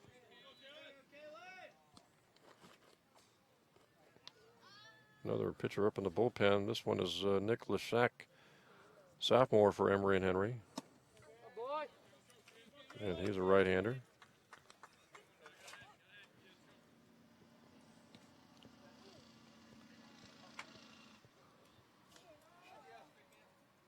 Prado waits on the pitch from Kennedy. High again.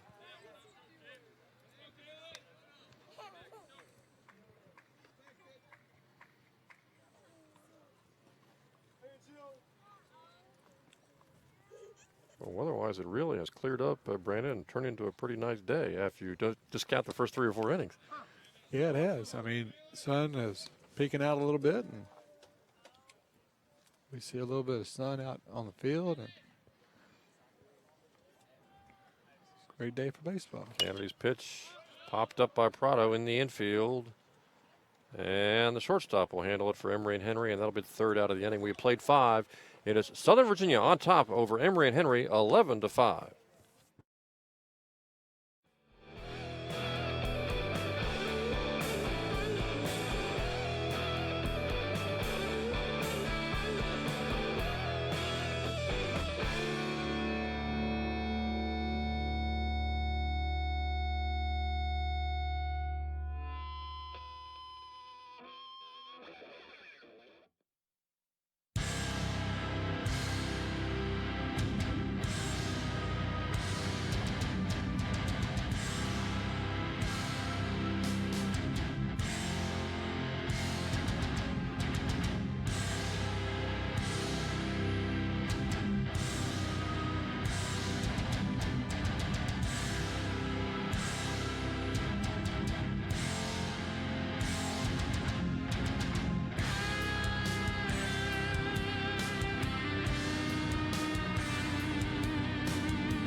We are ready to go. Top of the 6th inning. Jim Bresnahan, Brandon Garrett here from Rockbridge County High School.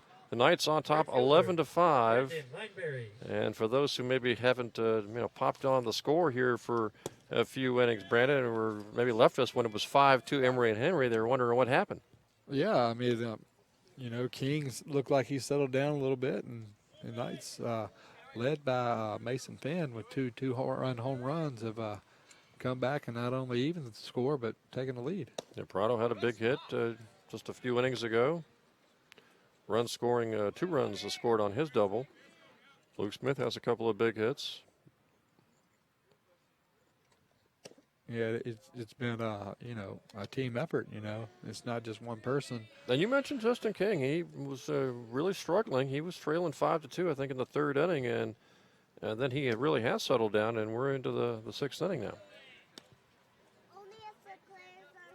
He allows a walk here to the leadoff hitter, Brandon Lineberry. Lineberry. Hitter, Kevin Nelson. And Nelson stepping into the plate, and that was the last time they scored was on his 3-run home run.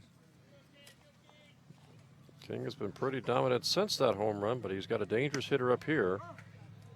And you got to wonder when the Knights might go to their bullpen, and perhaps you wonder if this is maybe Justin King's last inning of work, provided, of course, he can get out of this inning with a runner at first base now.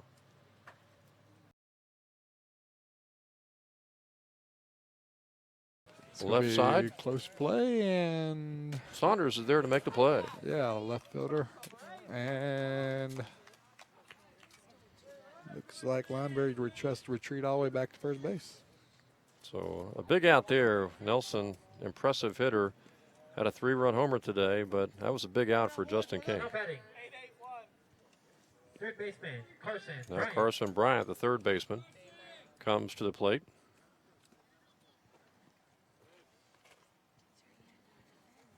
King's pitch is high.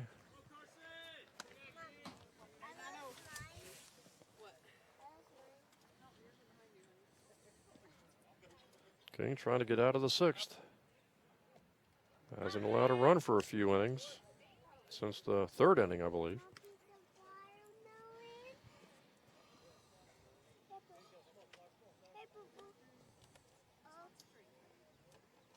King to the plate.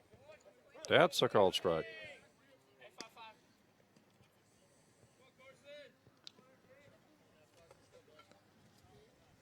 Well, Brennan, for the first 3 innings, he really gave up some shots, 3 homers in all, but the last 2 innings and here into the sixth, some impressive pitching by the left-hander again, Justin King. Yeah, he's looked like a different pitcher out there on the mound. You know, once the Knights cut it close, seemed like he really picked up some confidence.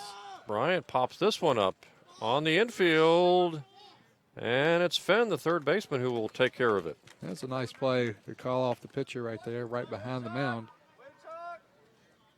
So now 2 are gone for Emory and Henry here in the top of the 6th inning. And it'll be Chris Benton coming to the plate. Now batting for the Wasps. Catcher, Chris Benton.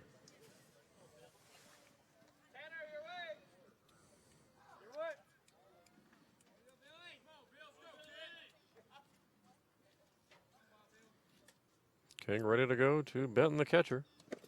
Ball in the dirt, but nice play by Hildebrand to keep it in front of him.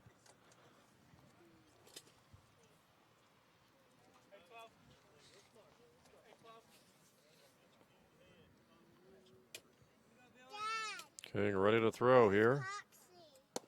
And that one is low. Knights trailed early 1-0, took the lead 2-1. Emory and Henry tied it at 2.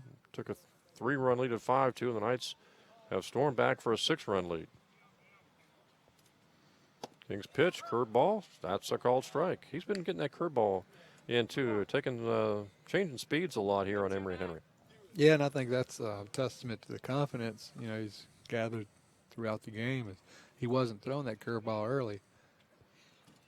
King's pitch bounces away from Hildebrand. And he's going to hold Lineberry on first base. Another good play by Hildebrand. Of course, you know, the backstop here at Rockbridge County High School is not very far. So Not a lot of room there. Because a lot of folks would have thought, boy, Lineberry would have tried to get down to second so a single could score him. King's pitch, called strike.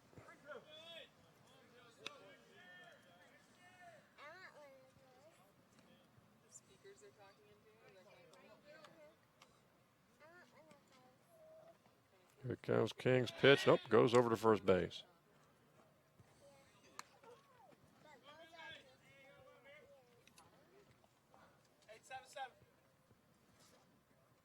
King, the left-hander, ready to go here. Trying to get Benton with 2 gone for Emory and Henry in the top of the 6th. And back to first base again. Nick Lesnick, again, is still throwing in the bullpen for Emory and Henry. You wonder if he'll be the new pitcher for Emory and Henry in the bottom of the 6th. And there is a ball and a walk. So now Emory and Henry has first and second, 2 gone. Coming to the plate.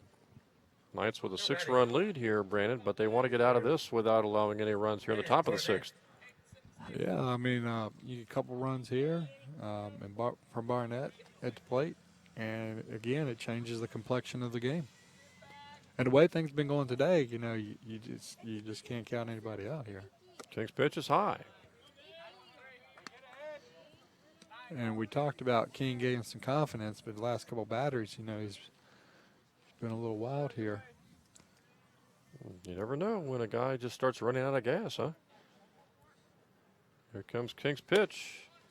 Called strike. They throw down to first. Runners back. Good throw by Hildebrand from his knees.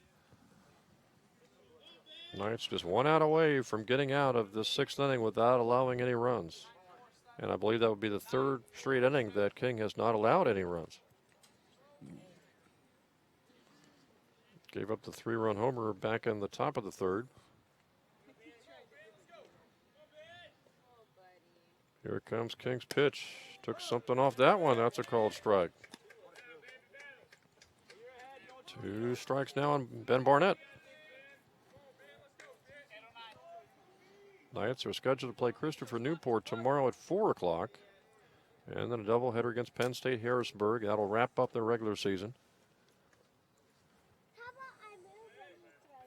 Knights trying to pick up their 6th win of the season here today at Rockbridge County High School. Here comes King's pitch. Foul back.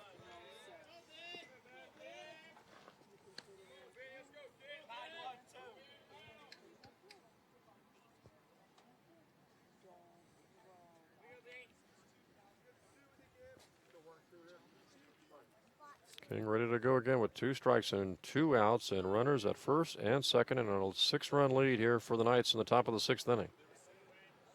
King works to Barnett, gets him swinging for a strike 3. It's a big out from King. So Justin King works out of the 6th inning without allowing any runs, and we are through 5 1/2 here from Rockbridge County High School with your score. It is Southern Virginia 11, Emory and Henry 5.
Knights coming to hit here in the bottom of the 6th inning with an 11-5 lead, Brandon, as the Knights have stormed from behind from a 5-2 deficit to a 6-run lead here in the bottom of the 6th. And here is one of the reasons that they are ahead by 6 runs. Mason Fenn, 2-run homers today. Yeah, he's accounted for 4 runs and all 4 in this comeback effort for the Knights. Kennedy, the lefty, is staying out there to pitch, and he threw low that time. Emory Henry has its bullpen busy, but Kennedy, the relief pitcher for Mackinac, still is out there. Gets Fenn to swing and miss on that one.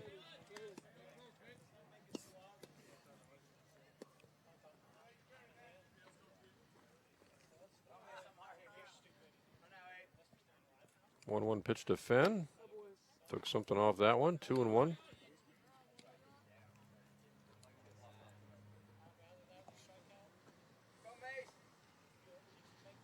Lefty-righty matchup here. That one is ball 3 to Fenn.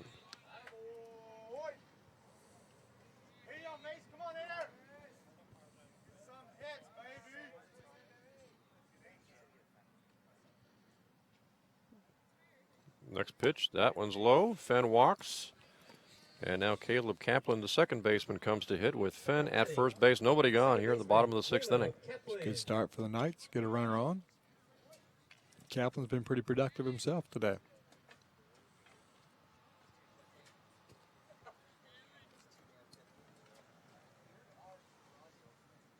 Hildebrand, the catcher, on deck. And here comes the pitch. Kaplan pops up. Second baseman under it for Emory and Henry. Grabs it for the first out. Now look at the Capital standings since Salisbury's 15-0, Frostburg's 13-2. Mary Washington, who we saw on this field last week, beat the Knights 21-5. They are 10-5 on the season. Wesley's 8-7.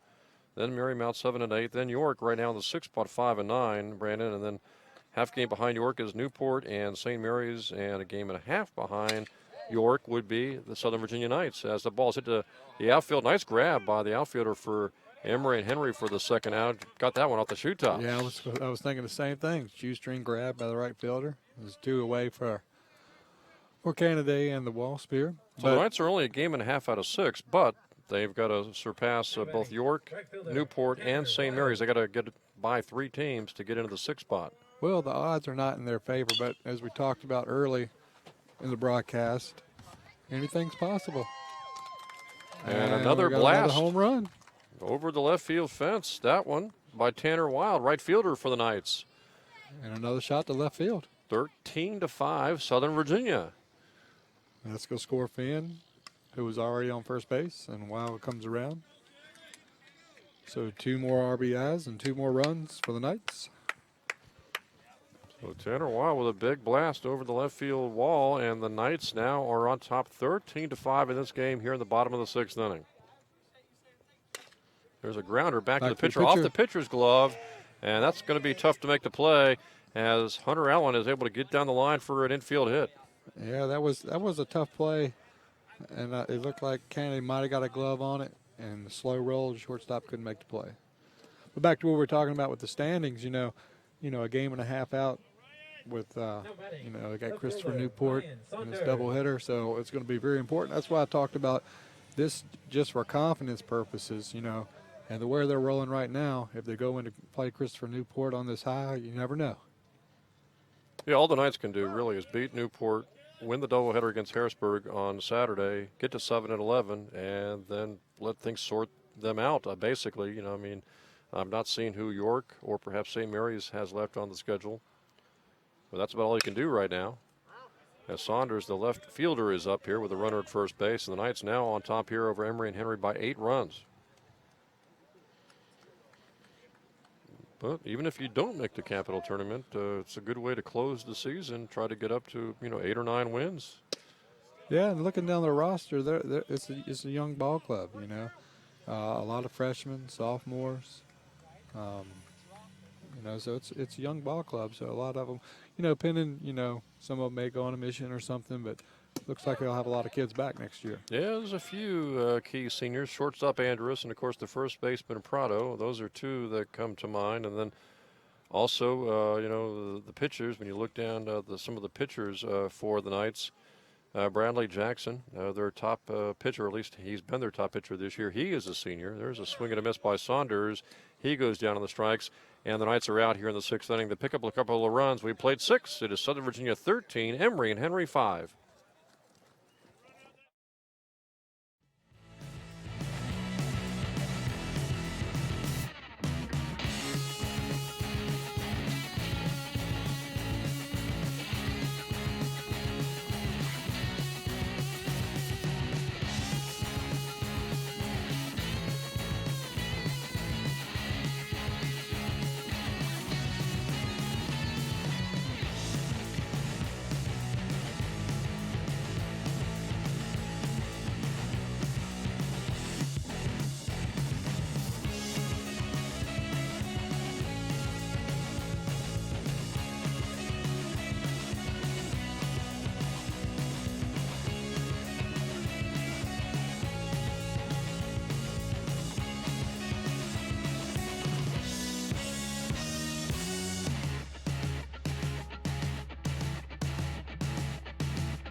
Jim Bresnahan, Brandon Garrett back here at Rockbridge County High School. We're through 6 innings. It is Southern Virginia on top here, big time, 13-5. And again, it was a 5-2 Emory and Henry lead. You go back just a few innings, but the Knights have been able to mount the comeback, and they have outscored Emory and Henry now by scoring 11 unanswered runs there, Brandon. Yeah, and King's still on the mound, and he's pitched pretty well last 3 or 4 innings, so hopefully he'll continue that. Jacob Likens, the second baseman for Emory Henry, the hitter, and there is a slow pitch right in there for a called strike. As I say, Justin King has really settled down the last few innings, not allowed any runs the last 3 innings, and he's really mixed his stuff together pretty well and changed speeds a lot. That one's low.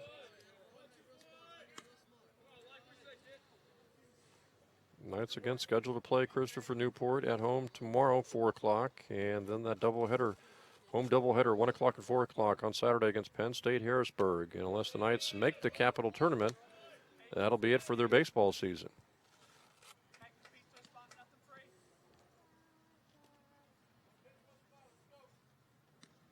King ready to pitch to Likens here. Here it comes. That one low, ball 4.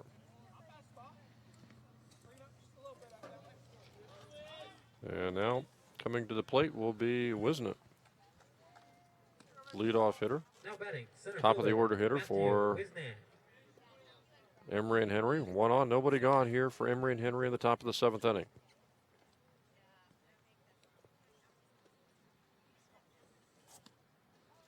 King to the plate, and that's a check swing strike.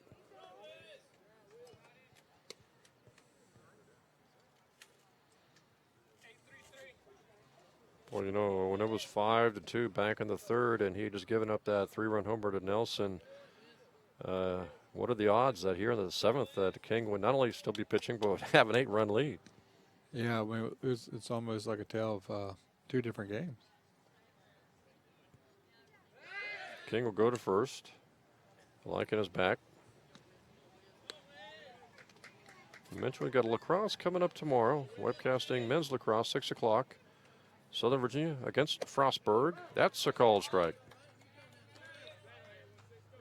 And doubleheader against Penn State Harrisburg Saturday, although Saturday's a very busy day. I think a softball home doubleheader for Southern Virginia. They also have a lacrosse doubleheader. Men and women both playing back-to-back 1 o'clock and 4 o'clock at the fields at Southern Virginia University.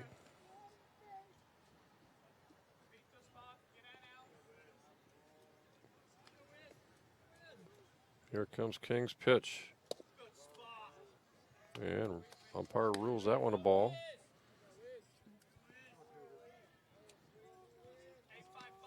King hasn't been wild here, Brandon, in the top of the 7th, but doesn't want to run the risk of walking a couple of hitters to start off the 7th. Yeah, because you just never know. I mean, that ball hit on the ground up the middle, and Kaplan can't pull it in at second base. Infield hit, first and second for Emory and Henry to start the 7th inning. I was about to say it could be much like, on Southern Virginia's end.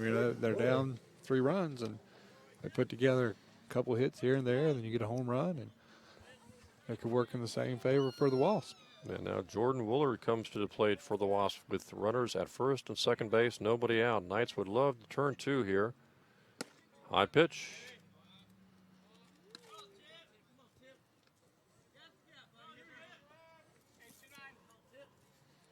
King would really like to get some assistance, maybe with a double play ball here.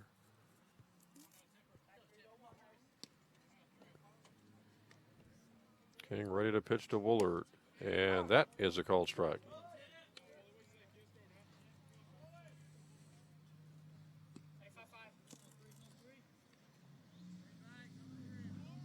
Prado's playing in front of the runner on first now. Here comes King's pitch. Low. Emory and Henry down by 8. Led by 3 back in the 3rd inning. And Emory and Henry trying to get the big inning to try to get back in this game.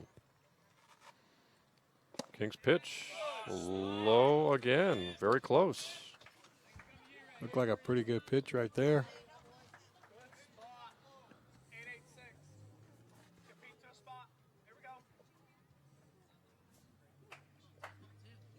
King trying to get Woolard with 2 on, nobody gone here in the top of the 7th. Time called by the shortstop, Willard. So we got a runner on first and second. And King's pitch. And he walked him. Bases are loaded with nobody out. Close pitches there, but the end result is we've got bases loaded for Emory and Henry. Knights are on top here by 8. First baseman, Branson Christopher. And we may have a pitching change here.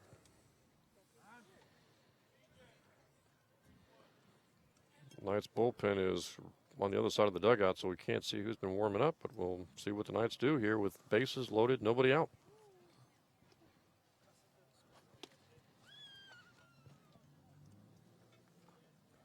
Got a choice here, Brennan, to leave Justin King out there, or if you make a change. Either way, you got to try to find a way to limit the damage with a bases loaded and no out situation. Even though you got an 8-run lead, as we've talked about, there's still 2 innings to go after this, so anything can happen.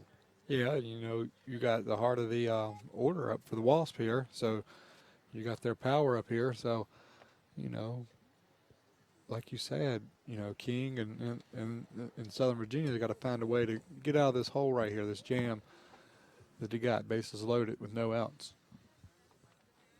So don't look like we're going to have a pitch and change, at least not yet. Might be one of those deals, you think, one more hitter?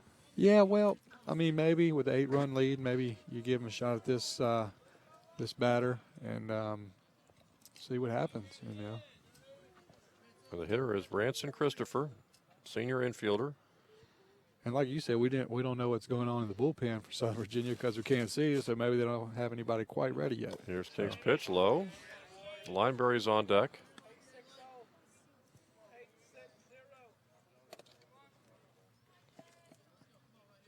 Because up until this point, King's been throwing the ball pretty good.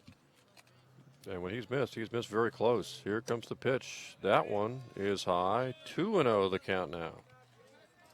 No place to put Christopher.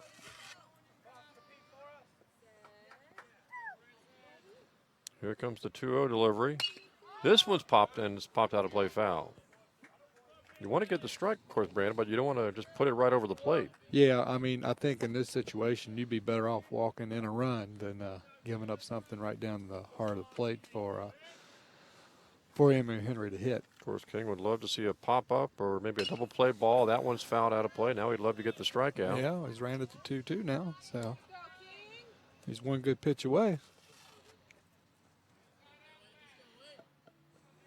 Be something to see King work out of this bases loaded, nobody out jam without coming out of the game.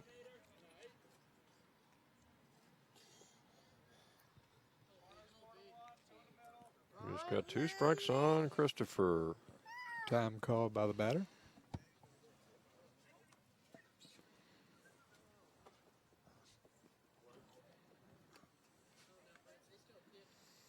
King ready to go with 2 strikes on Christopher, and here it comes. Hit on the ground and through left field. 1 run in. 2 runs. Oh, and it gets by the left fielder. Saunders lets it get by.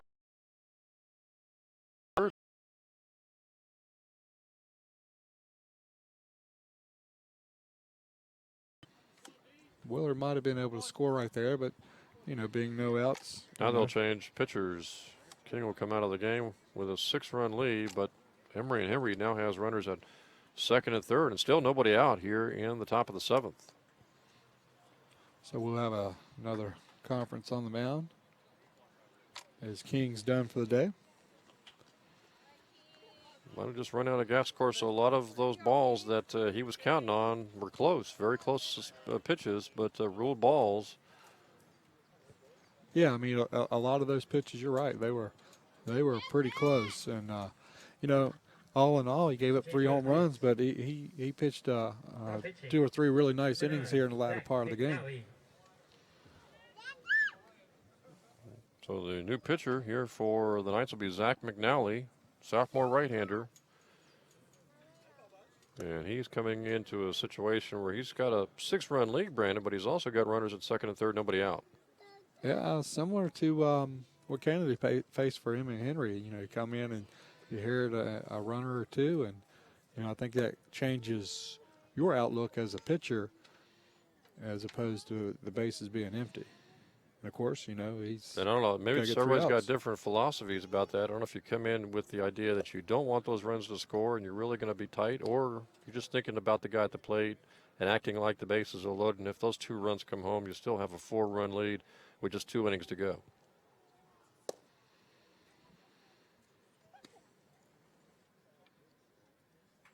I would imagine the Knights infield will be at regular depth, looking, again, not really worried, overly worried about runners at second and third. They'd love to obviously get out of this inning without allowing those 2 runners to get home.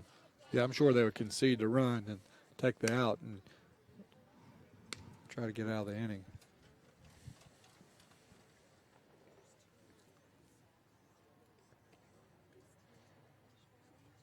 And I would imagine the most important thing will be for the Knights and McNally is just to throw strikes and not put runners on and make this really a long inning.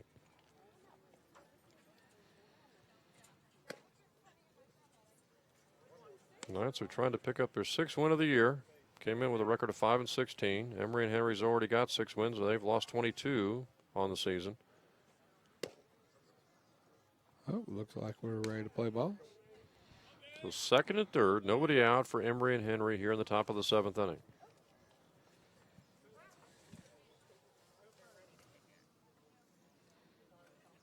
Now batting, right fielder, Brandon Lineberry.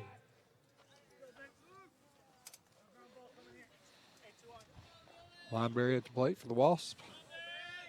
And McNally ready to go. Right-hander McNally against the right-handed hitting Lineberry, and here comes McNally's first pitch, and that one's low.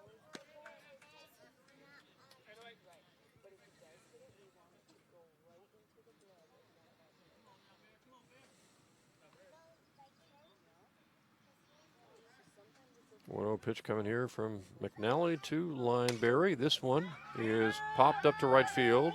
Wild is there. He grabs it for the first out. They'll let the runner come home, cut it off. Other runner moves up to third. And now it is 13-8.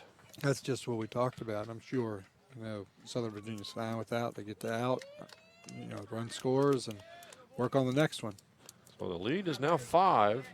Emory and Henry's got a runner at third now with 1 gone. And Nelson here comes the stepping in. dangerous Kevin Nelson. And he had a big 3-run shot earlier in the game.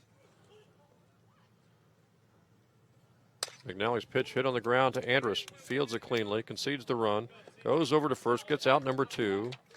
And now it's 13-9. Emory and Henry with 4 runs in here in the 7th inning, but now there are 2 gone for the Wasps. So Nelson gets another RBI. But like you said, 2 down now. So Southern Virginia's just working on the man at the plate and try to get to the next inning. And McNally's pitch to Bryant. It's hit on the ground to second. Kaplan fields it cleanly, throws over, and it's it. McNally does the job, gets 3 outs, and we are into the bottom of the 7th inning with your score. Southern Virginia 13 and Emory and Henry 9.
Brandon Kalen Canaday still out there pitching. He came in, of course, relief of the Emory and Henry starting pitcher, and he's still out there throwing here in the bottom of the 7th inning. Yeah, he came on and inherited a couple runners, had a rough little go for an inning, but he's settled down and pitched pretty good. And C.J. Andrus is the leadoff hitter here for the Knights in the bottom of the 7th. They would love to maybe get a few more of those runs back they give up in the top of the 7th. Yeah, this part of the order for the Knights has been really productive today. Pitch is popped up, second baseman right there to put it away for Emory and Henry, and he does so for the first out of the inning. So Lycan makes it one away. And Luke Smith will come to the plate with one gone and nobody on.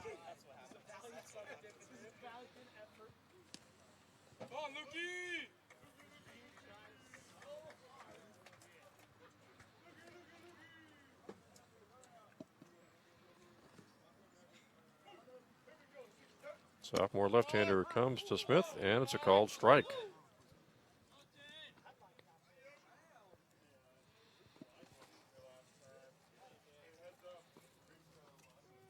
Oh, 1 pitch here to Luke Smith, and that's a called strike. 0-2.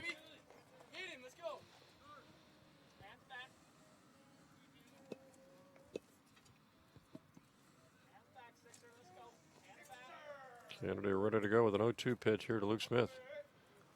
Here it comes, low.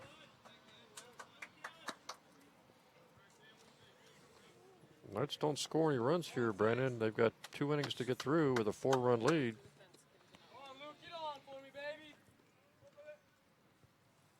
That pitch is high, 2-2 on Smith. Well, we've had a lot of runs scored today, almost a football score, 13-9. Knights at one point trailed 5-2. Took a 13-5 lead. Emory and Henry scored 4 in the 7th to make it 13-9. And Smith's battled back here to make it a full count. 3-2 pitch coming up here to Luke Smith with 1 out, and that ball hit over the mound, fielded by the shortstop, fires over, and Smith is gone. 2 quick outs here for the Knights in the bottom of the 7th inning. And now here's Giovanni Prado. Fenn's on deck. He's got 2 homers today.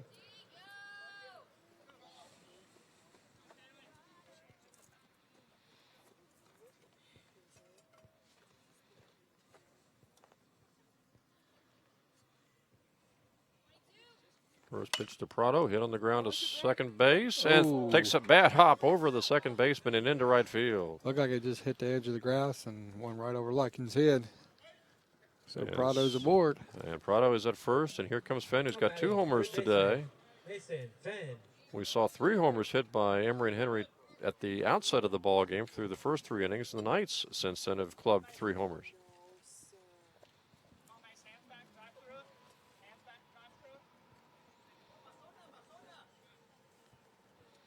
Fenn has hit 2 2-run homers today.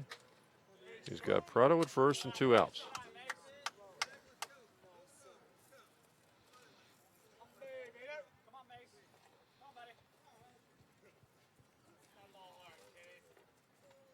Here comes Kaplan's pitch, and that's a called strike.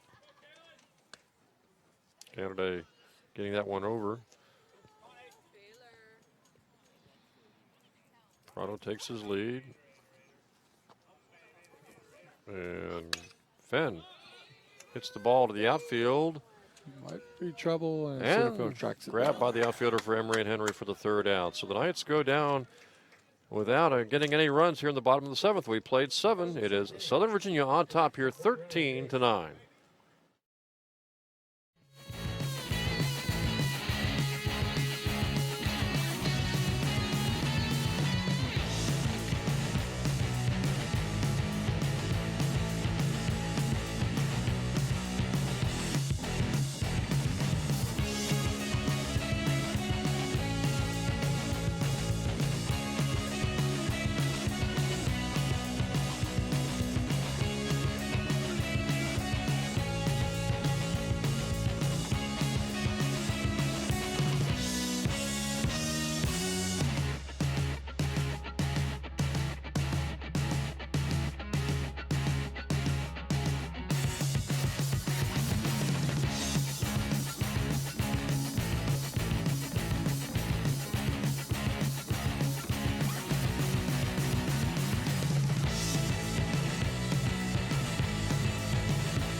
Ready to go here, top of the 8th inning. Chris Benton, the hitter for Emory and Henry, 13-9. Southern Virginia with a 4-run lead as we start the top of the 8th inning. A 4-run lead for the Knights over the Wasps of Emory and Henry, and Zach McNally in relief of Justin King, ready to go here in the top of the 8th inning.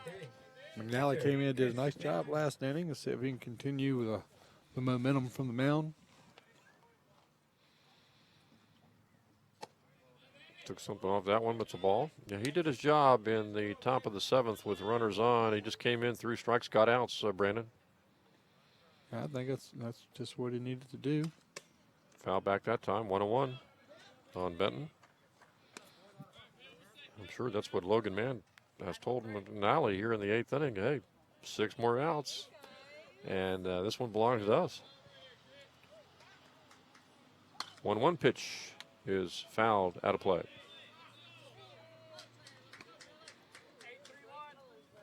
So now 1-2 on Benton.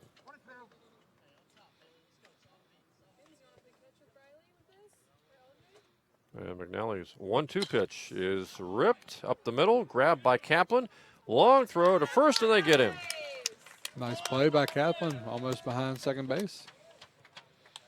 Yeah, tough enough just to get to the ball and then to turn around and make that throw. Ben Barnett. So here's Ben Barnett, freshman right fielder for the Wasps, with 1 gone in the 8th inning.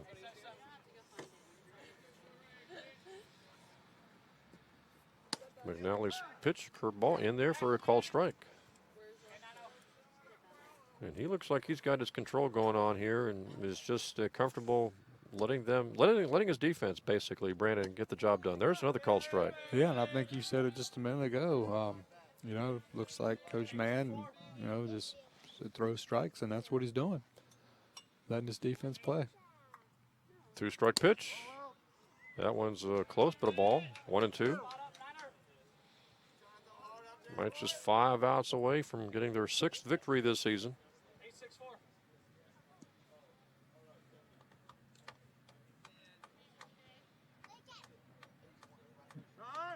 McNally shakes off Hildebrand, and the batter wants time. Now Barnett ready to go with a 1-2 count on him. And McNally's pitch is hit on the ground to second base, fielded by Kaplan. Plenty of time, gets the runner. 2 outs for Emory and Henry here in the 8th.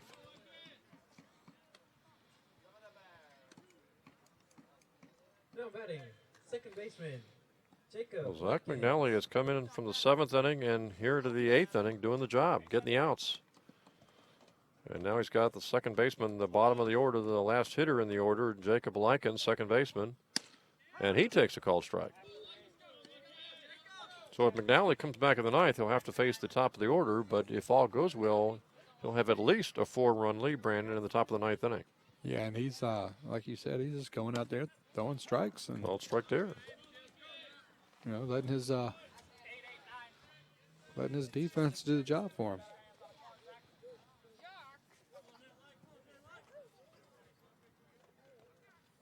McNally, sophomore. Ball grounded right back to McNally. He nabs it, runs it over to first, and that is it for Emory and Henry here in the top of the 8th inning. We're going to the bottom of the 8th. It is Southern Virginia 13 and Emory and Henry 9.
We are ready to go. Bottom of the 8th inning, and it'll be Kaplan coming to the plate to lead off for the Knights here in the bottom of the 8th inning. Second baseman, Caleb Kaplan.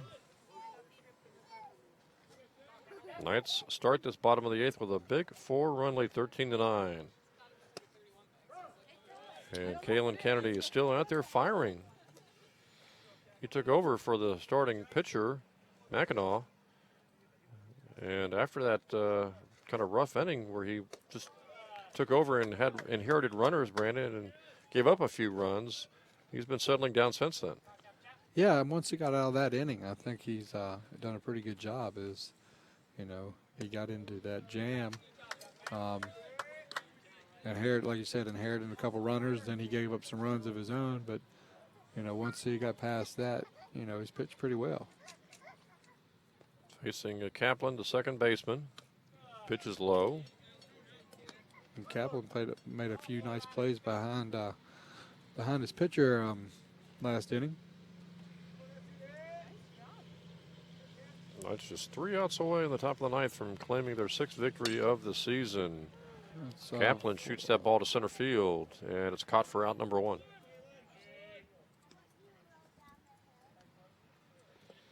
So it'll be the catcher Hildebrand coming up. Madison Hildebrand.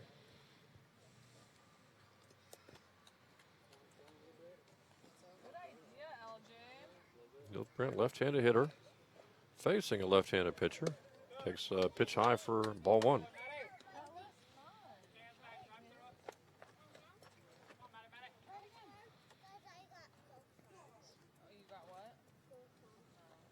Hildebrand hitting 6th in the lineup, and he takes the called strike.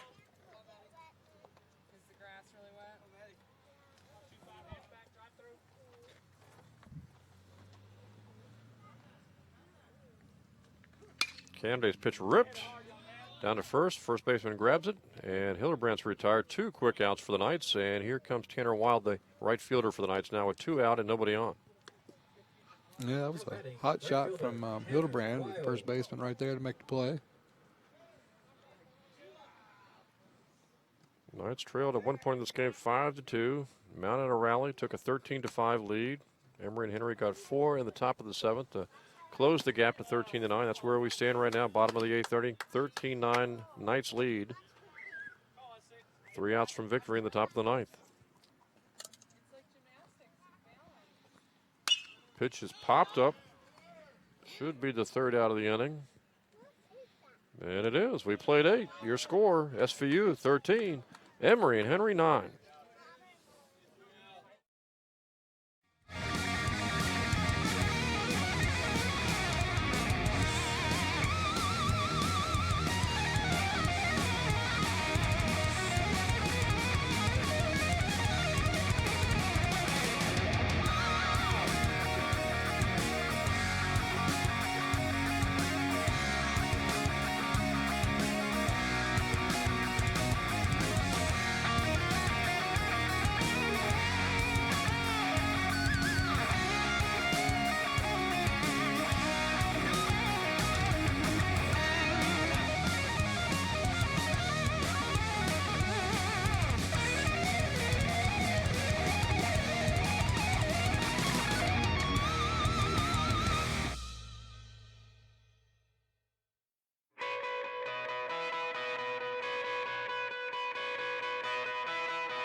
We are ready to go. Top of the 9th inning, and Zach McNally, who took over for Justin King in the 7th inning, trying to close this one out for the Knights with a 13-9 lead as we start the top of the 9th inning. And Matt Wisnett is the opening hitter here in the top of the 9th for the Emory and Henry Wasps. McNally's just been throwing strikes, and I think it's important to get this leadoff runner here. And McNally gets Wisnett to foul back. And he's on top. He's been pretty efficient, No since doubt about coming that. in. He's really come at him. And he works fast. Doesn't waste any time up there. And knows what he wants to throw as he shook the catcher off twice that time. And he just missed there. High pitch. Wisnett's a leadoff hitter, top of the order hitter for Emory and Henry.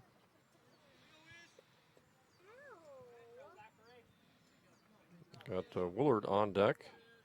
And the pitch. Tried to slow curve, and now McNally trying to avoid walking the opening hitter here in the top of the 9th inning. Thought that was a pretty good pitch considering he's up in the count. Now he's ran it full.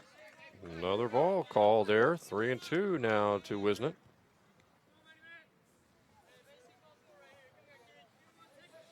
McNally's pitch. Swung on and missed.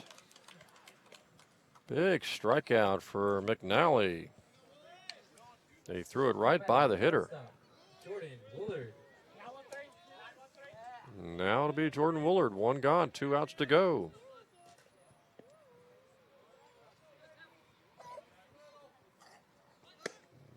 That pitch is high. McNally came in, inherited a couple of runners in a 13-7 game, allowed those runs to score but got outs and sailed and breezed in the 8th and gets a strike against Willard after getting the opening runner here in the 9th, opening hitter in the 9th inning.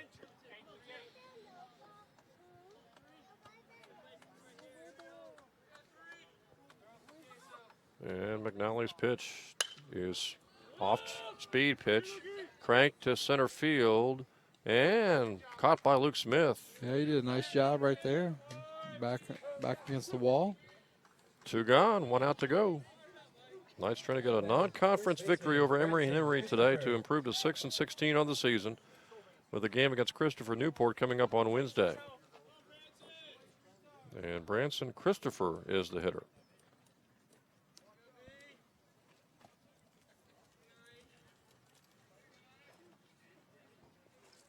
Two outs, 1 out to go for McNally in relief of King. That ball hit to left and out of here. 4th home run of the day, Brandon, for Emory and Henry. It doesn't look like Emory and Henry wants to get on the bus quite yet. That cuts the lead to 3 runs. 13-10. So the lead is 3 with just 1 out to go to victory. And here's Brandon Lineberry for the Wasps, who are again down to their last out, trailing by 3 now. Brandon Lineberry. You see Nelson over there, so McNally wants to get this hitter, and that one is fouled back.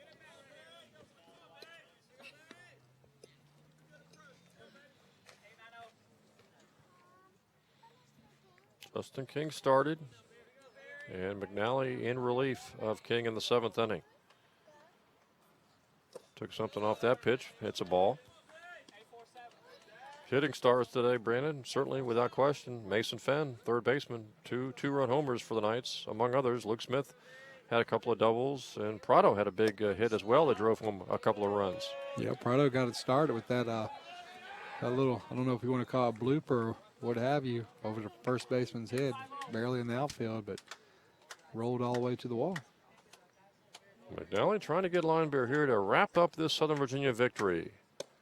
Called strike. And that's the way we're going to end it. And the Knights are able to hold on for a 13-10 victory today.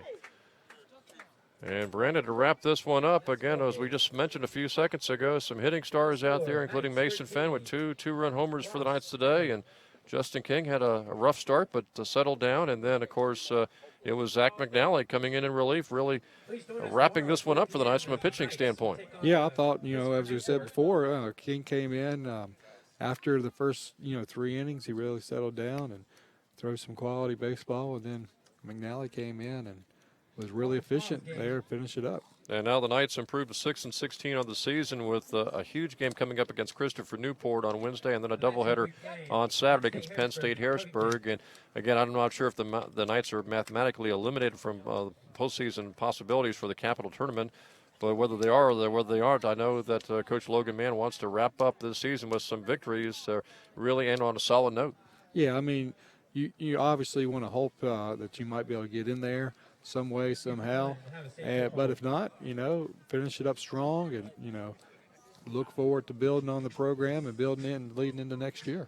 So, again, we want to remind folks that we've got men's lacrosse coming up on Wednesday. Wednesday is 6 o'clock, men's lacrosse. Southern Virginia hosting Frostburg, so make sure you join us for that. Final score again today here from Rockbridge County High School.